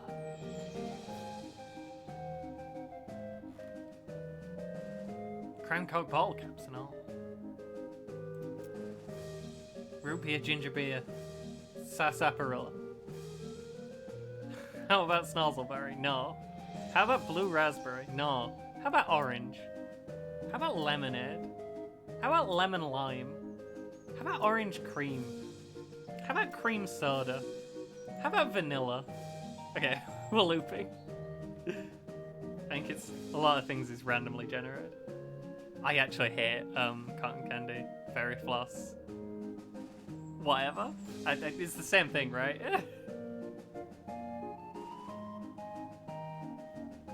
Here it's candy floss, so it's like halfway in between both. Do you make the drinks yourself? If you're asking if we have a wagon dedicated to brewing and bottling 3 different kinds of sodas in our travelling carnival, no, we stock up as we pass through large towns. 205 meat for the deposit on the bottle. There's not much else we can do here. Let's go to that weird cave.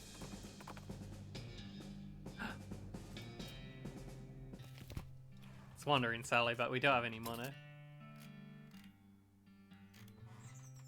I want the shroom girl. That is a very good gift, though. We can sell the stock certificate. Just sell it. And then we can buy the bag of shroom girl.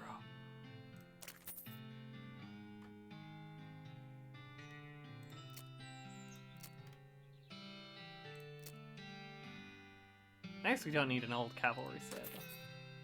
And this is a bad ring. We've still got the Sherf badge equipped. I can't remember what you do with either of these, probably nothing. And this. But I don't want to use something up that we might need. I want to get rid of a thing that we could use. A blank postcard, I need that.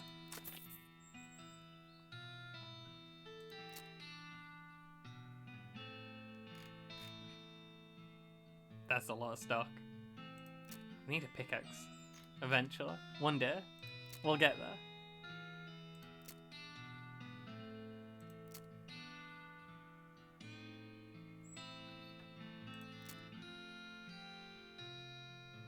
We're good for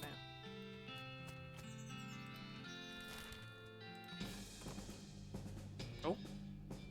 Smell it before you see it. A skeleton trudging towards you, covered with mud and muck and smelling like garbage juice. Must have crawled out of some horrible bog nearby. And if the skeleton smells this bad, the bog must be unimaginable. So it makes sense that even a skeleton would want to get away from that. We're not going to surrender. It's a Smellington. I'm sorry, everyone. There's a Smellington here now. We just have to live with the Smellington.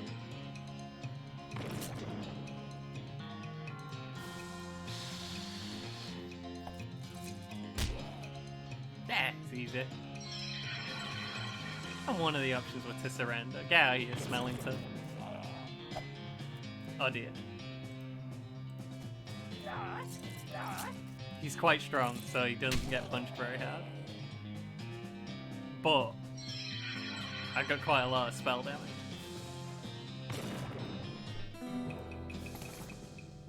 Skeleton bones, skull chips. 8-bit bits of skull. Once they were good for keeping somebody's brain salsa inside, but not anymore. Handful of loose teeth. Perhaps you could sell them to a dental student. You won. Now to wash every part of you that even came near the thing. Sounds fun. Weirdly organized rocks. Weird purple grass. I think this is important for something. We're gonna have to fight a snake. An electrified snake.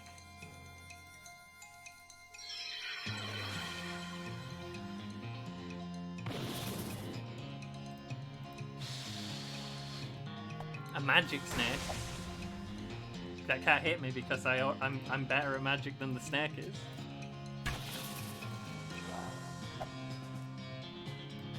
The clone Gary's not very strong.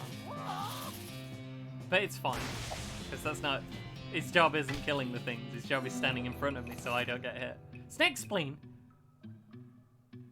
Spleen is the seat of the fiery humours. Or at least that's what you've been told. You don't have much of a sense about humours.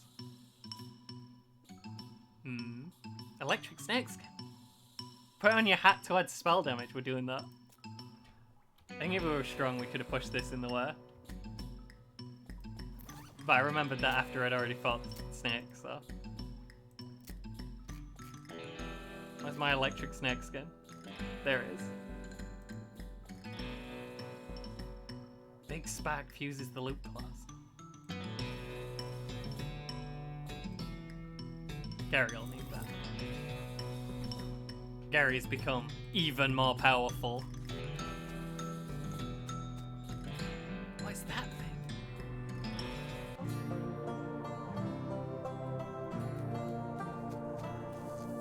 That looks dangerous. Monolith's dark. There was a cave in at some point. And there's a weird device. We got strange stone arrow. This is a triangular object made out of a strange stone-like material, shot through with channels of smooth black glass.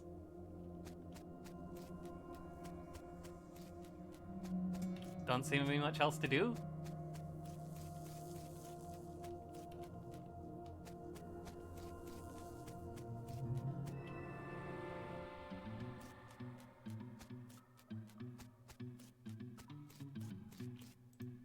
How are we doing on stuff?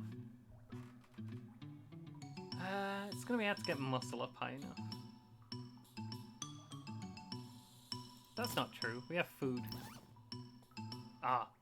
Stomach and liver are full.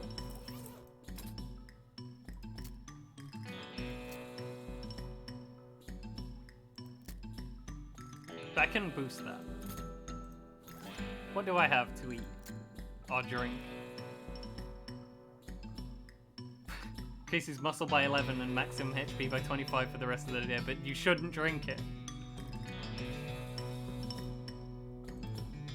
Cheap whiskey, dude.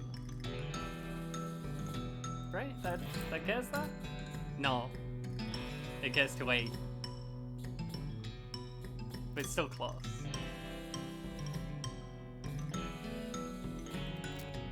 And we need... that.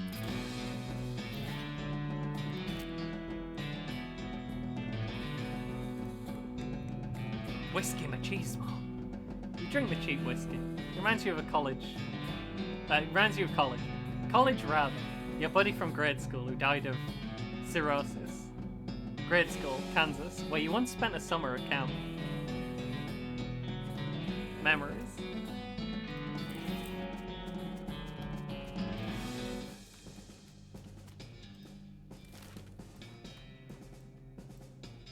We were heading here once before we got very distracted.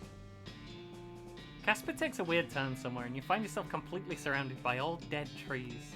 Where are you?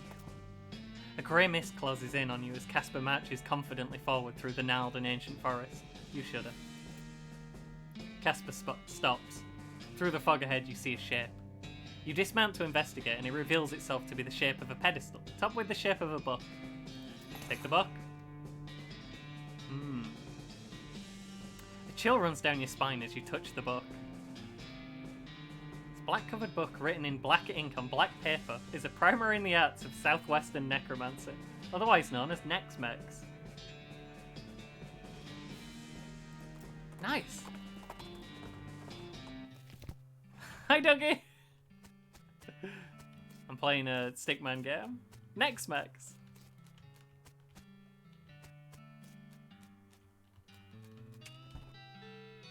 You walk into the millinery and find 5 bandits lounging around on big piles of half-made hats.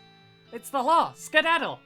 The bandits scatter like cockroaches, each one shutting themselves behind a different door.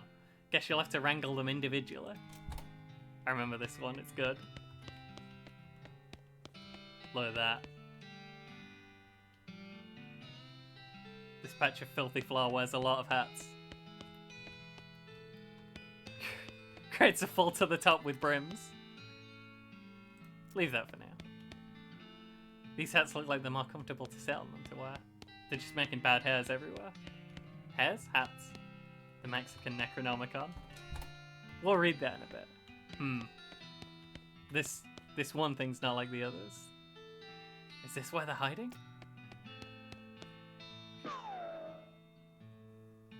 We got one.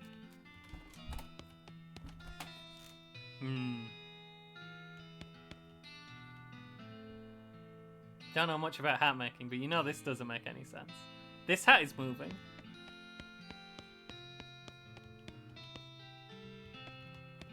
Shoddy hats. Crappy chapeau.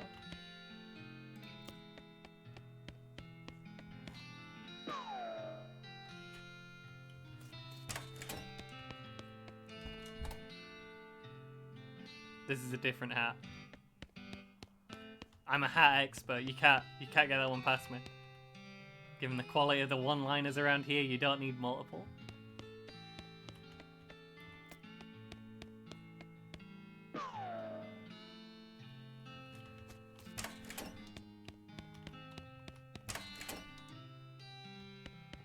Squatches! Hats for some kind of weird hat you'd never wear.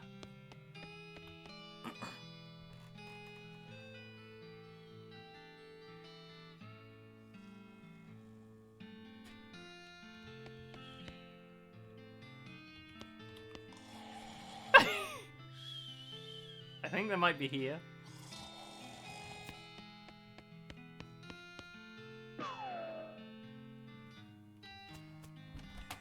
I wasn't sure if I had to walk near them to like make the sound of the snoring louder, or if they just started snoring a bit after I went in. This one's tricky though. I remember this.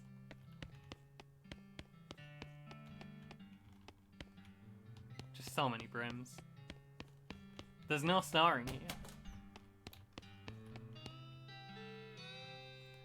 This was apparently the demo model from a play a piano showroom.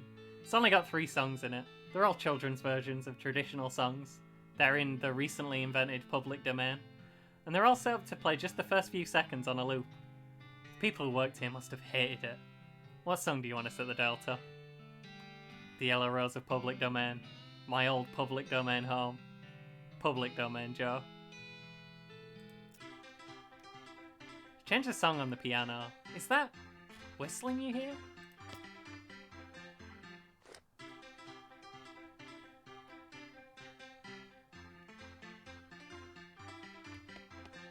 I love that one. Public domain, Joe.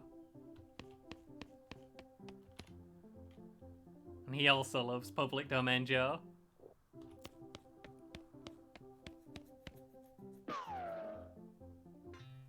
That's all of them.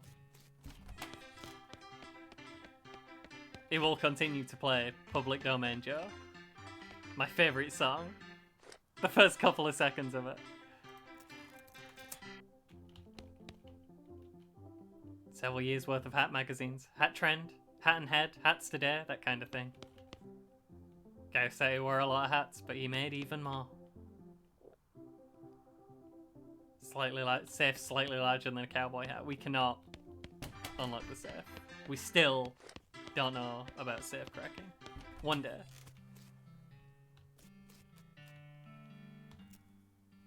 What do you want to do? We want to turn him in? Where'd you find him? The old milliner? Yep. Of course, you know, bandits would be a lot harder to find if they didn't keep picking such thematic hideouts for some reason. Anyway, here's your reward. We have meat again.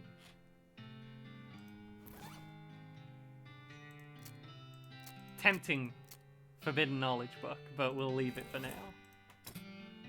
We'll get to that. Get muscle up to 10 so we can do the boss fights.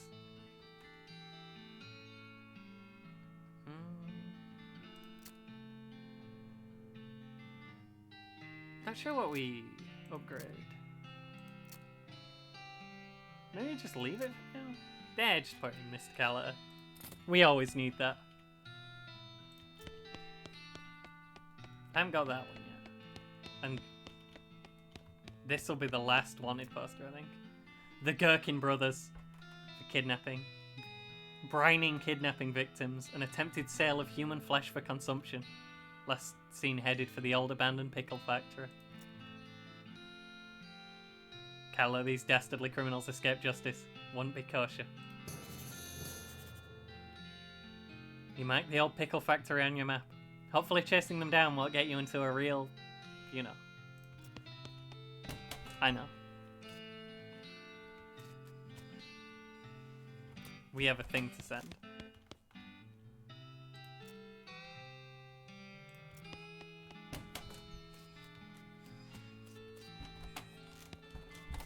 Are you okay? You okay, buddy? I'm pretty sure my leg is broken, so no.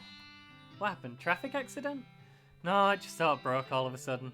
I guess I don't get enough vitamins or whatever. Good nutrition could be difficult in this day and age.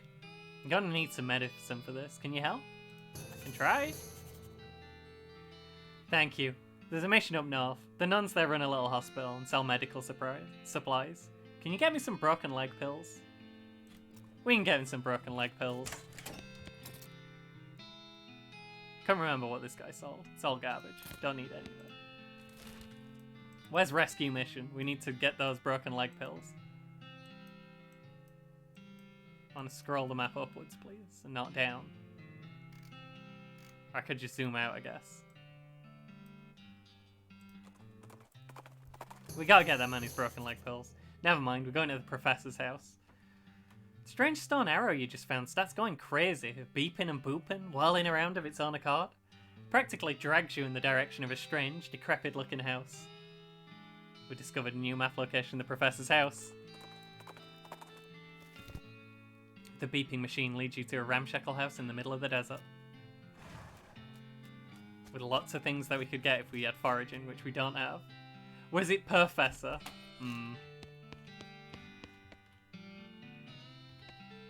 Appears to be an extremely powerful magnifying mirror, basically an inside-out microscope. Microscopic mites that live in your eyelashes seem to be getting along fine. Excellent. Books are so boring, it's a wonder the shelf isn't full of holes. Books are all about concepts too advanced for you to even recognize. This dresser contains 10 instances of the exact same shirt and 20 identical socks. This device doesn't seem to be operational, unless its function is to do nothing. It's the professor. Excuse me, my name's Marion Goldthwait. What? Oh, I didn't know she'd come in. I'm not used to visitors, but folks generally call me the professor. Is there something I can do for you? Well, I found this beeping gizmo, and I sort of followed the bleeping, and it led me here. Well, I'll be. It certainly led you to the right place, young lady. This is El Vibrato technology, and I happen to be as much an expert as anyone alive today. What now? El Vibrato! They were an ancient race that lived here long before humans. Well, they mostly lived underground, so they might still be living, as far as I know. Never seen a peep of an actual person, though. Just the machines they left behind. Were they space aliens? Could be aliens, or genius pre-humans, or an entirely different terrestrial evolutionary line. At this stage of investigation, it's impossible to say. Isn't it exciting? Don't worry about it. We're doing fine. We're having a great time. Here, let me have a closer look at your bleeping gizmo. Ah, as I suspected, this is one of their transponders. It detects other vibrato technology and homes in, you see. That'll be why it led you here. I've got a thing I've been trying to repair. He tinkers around with the transponder for a bit and then plugs a strange stone marble into a socket on it. There you go, good as new. Just swipe up or down to turn it on or off. It's a transponder now, Professor says. This device calls out to other El Vibrato machinery. It is by the Kingdom of Loathing people, so it's mostly puns. Spooky action at a distance. You don't trust it. Swipe? Now I gotta warn you, this device will lead you to abandoned El Vibrato technology, but it might also attract unwanted attention. From what? From the El Vibrato technology, you'll see what I mean. Just be careful. You know, now that I think about it, you've arrived at a perfect time. In order to get anywhere further with my research, I need more samples of the El Vibrato tech. But searching for it eats up all the time I could be using to research it. Ah, I get you. Right, you're the adventuresome type, so bring back whatever devices you find. And if I can get them up and running, that'll benefit both of us. That's a deal. First priority will be to get my keystone fabricator running. They lock the doors and things with these little stone alloy blocks, you see. So if we can make our own, that'll open a lot of doors for us. Literally and figuratively. Alright, what do we need? The components aren't rare, at least as far as priceless ancient technology goes. Bring me, about 5 handfuls of scrap. Should be able to salvage the last parts I need from that much. Don't worry about it. Just don't worry about it, it's fine. A map annotated with circles and lines.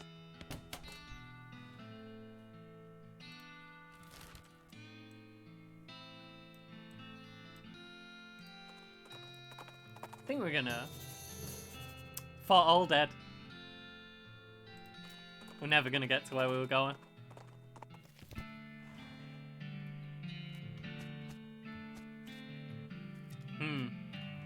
Looks bad in there.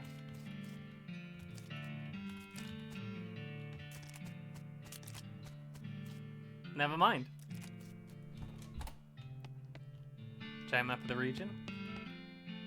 Little model of the region. Very clean toilet.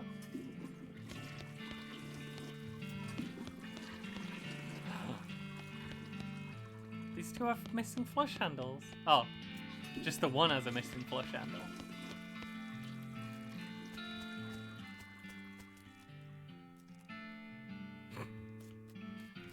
Did they do different flavor text for every pile of crates? Chemical bullet. In addition to lead, this bullet is made with a substance that is highly poisonous when it gets into your blood. In addition to lead. It's only half load. This seems like garbage. Needles. Oh, that Fullock is just full of human bones. That's fine. Shelves filled with the Skeleton Army's food supply. Pick up a box at random and read the label. Desiccated eyeballs. Smoked mildew. Stewed rotten eggs. Roasted skin in lard. Pureed vulture feathers a la mode. Disgusting.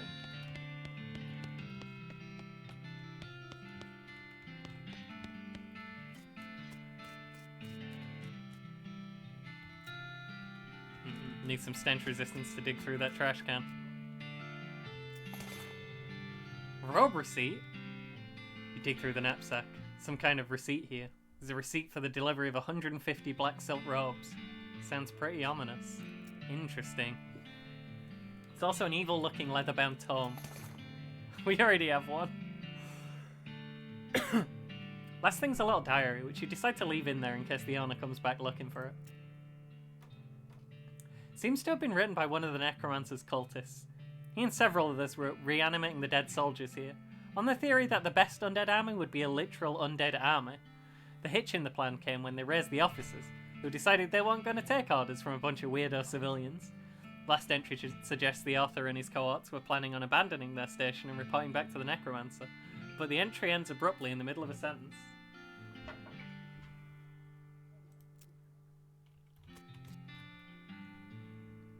Masgrove is absolutely teeming with those skeletal riflemen. Don't seem to be interested in getting out, but you could definitely jump in there if you're itching for a fight. We don't need to fight, I mean.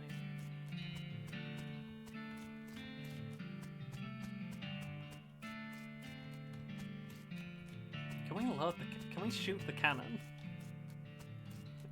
Or do we just... I mean, I guess skeletons are our friends and it's fine. And don't worry about it. It's skeletons. We like skeletons here. We actually got to the rescue mission. Gosh, a real life nun. Yes, I'm Sister Tabitha. I'm Marion Goldthwait. What's with the cots? Well, what with the cow attacks and so on, I felt my faith would be better served by running this place as a clinic rather than just a church. I also sell medical supplies if you'd like your healing to go. Do you need any errands, Ron? Been experimenting with healing properties of purple grass that grows near here, but I've run out. Do you mind picking some for me? Grows near a cave that makes an unusual humming sound. We have been to that place. We'll put it on the to-do list. Oh. Okay. You don't have to guilt trip me. So, these broken leg pills cost $200.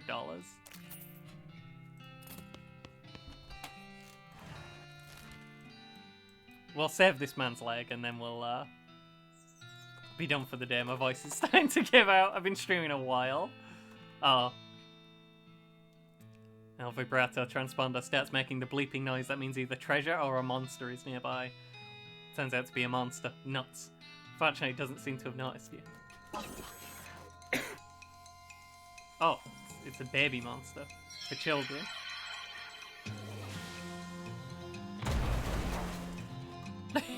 Well, there he goes. You taught that ancient machine the error of its ancient ways, whatever those are.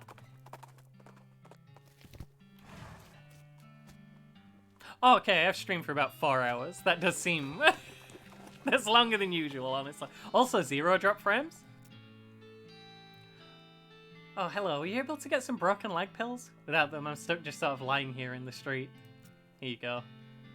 Oh, thanks. Feel like a new man again. Or at least the same man with a new leg. That's good. Go drink some milk or something, okay? He waves and skips happily away.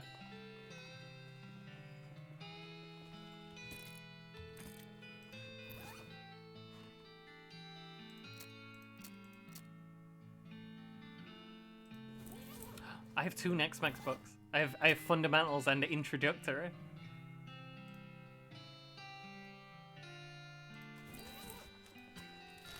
Next thing I want to do is the old mission. Finish the old mission quest. We do have enough stats to do it now. Well, to like physically wake up the monsters.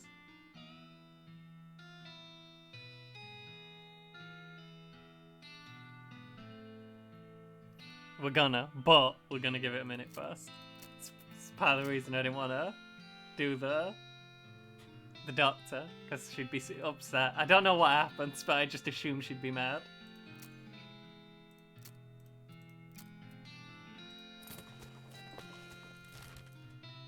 But I want to... Some of the... It has downsides that sometimes lower your stats, and I didn't want to lose stats and not be able to wake up the skeletons. Abandoned campsite. An old crate catches your eye. On closer inspection, you find it's nailed shut. Maybe the campers used it to sit on, and then forgot to take it with them. Their loss is your gain, if you have a crowbar to pry it open with. Depressed rancher candy! Like all things for ranchers, this candy was a lot better before the cows came home. Got a bar of soap? Got a length of rope? If you need to tie something to something else and you don't think string or twine or cord or jute is up to the task, you'll need some of this. Nerve pills. Pretty good. These aren't the kinds of nerve pills you take to make you less anxious. They're the kind you take to make you more anxious. And blood building tonic. Pain medicine promises to increase the volume and viscosity of your blood. It's bonus blood. Like a Kage.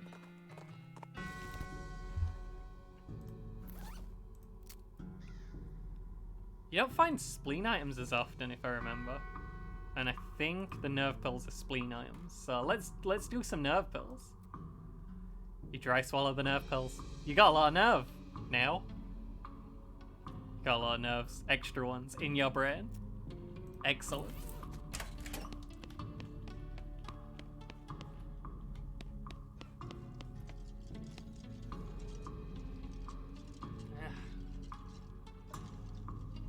Thanks.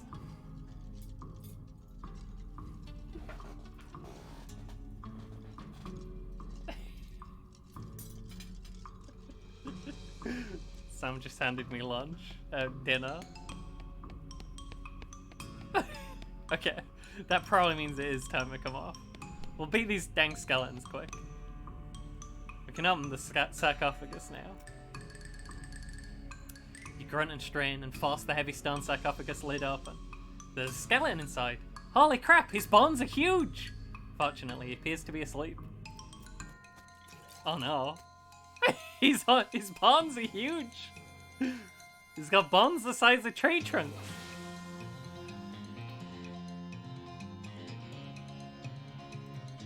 We're gonna put a bean in. He's getting beaned.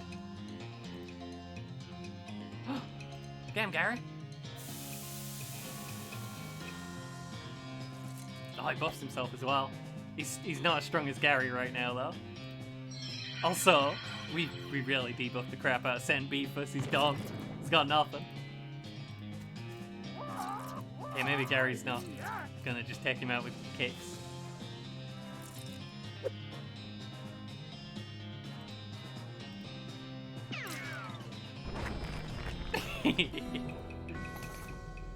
Saint Beefus' finger. Saint Beefus was so big that he had more bone in his little finger than most people have in their entire arm. The bigger they are, the harder they excommunicate. Saint Beefus' thigh.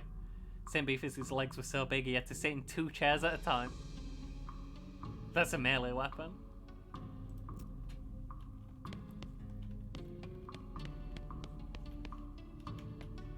It's Pop.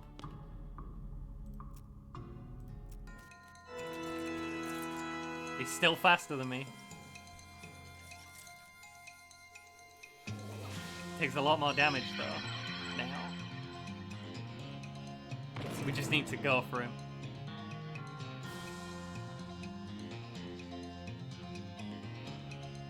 Gary probably won't kill. But he could kill. He did kill. I think it was actually quite a lot more likely for him to kill than not. Gary punching 3 times is very powerful. I did not know Gary was so powerful. Pop's pelvis. Never been used. Fake Pop hat. The audacity! What's our current hat like?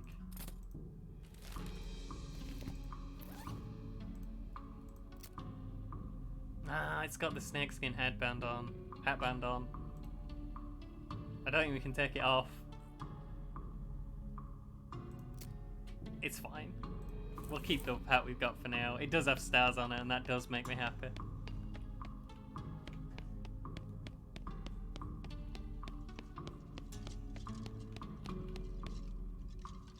I could try and fight the skulls.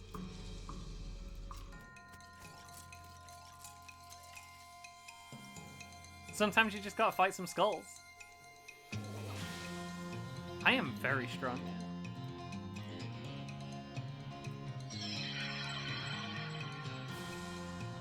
My bean spell does a lot of damage.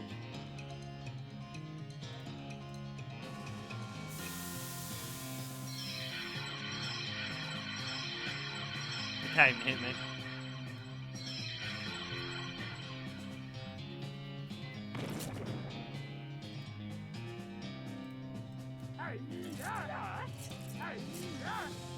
Gary's so strong. Gary's got so big.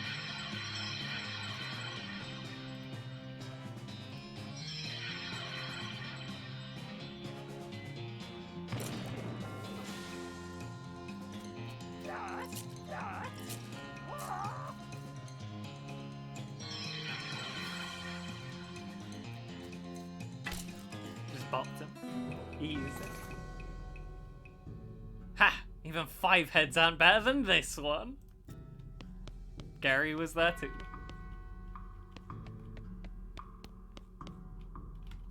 I walked too close to the door by mistake. Pelvis of St. Pope. Pop the Pope pelvis back on its Pope pelvis plinth. Sister Mary is pleased as punch. Fucking hate whoever wrote that. I want to punch them. Empty relic case with a spot for a finger bone. You return the weirdly huge finger bone to its reliquary. Sister Mary looks delighted. You've recovered all the relics. Oh, praise be, thank you. Glad to help, sister. I must reward you for your efforts, though. We don't have much, but I can give you this old censer. We don't use it anymore because Sister Penelope is allergic to the incense. You've got censer. Look, I don't want to tell you what you can and can't say, but let's just call this a shiny gold-coloured metal censer and leave it at that. Burr censer is like my favourite dumb word joke in the game. It censors the ass out of breast censer. It makes me laugh a lot, I'm sorry.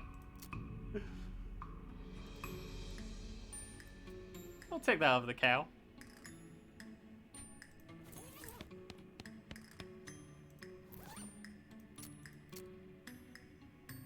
Just making sure we ain't got. We've not found pants. We need pants. We've been pantsless the whole game. Not a single pants.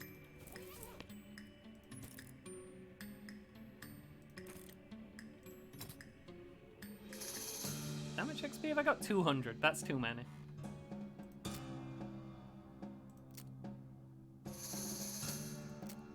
Could do something weird like boost outfoxing.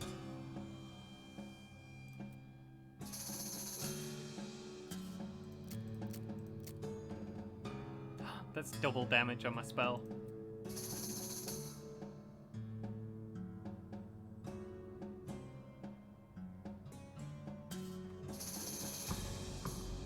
It's homophones. You love homophones.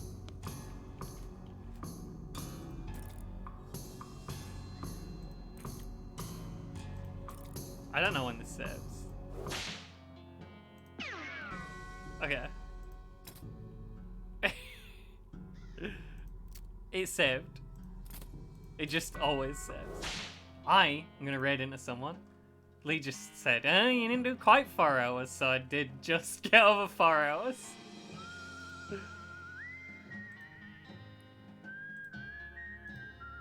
I like the main menu music a lot. Yeah, thanks for hanging out, folks. I really like this game. I don't know how watchable this is. Haven't really got anyone on? We can do Morgan. Sarah's friend. Oh, we got Angry Barman. What am I talking about? Sorry. Sorry, Morgan. Angry's on. I don't know how many of you are in Angry's as well, but you're going to be there twice now. Hoo boy. Unless anyone's had any suggestions. His icon's the same colour when he's on or off. That's why it's hard to spot.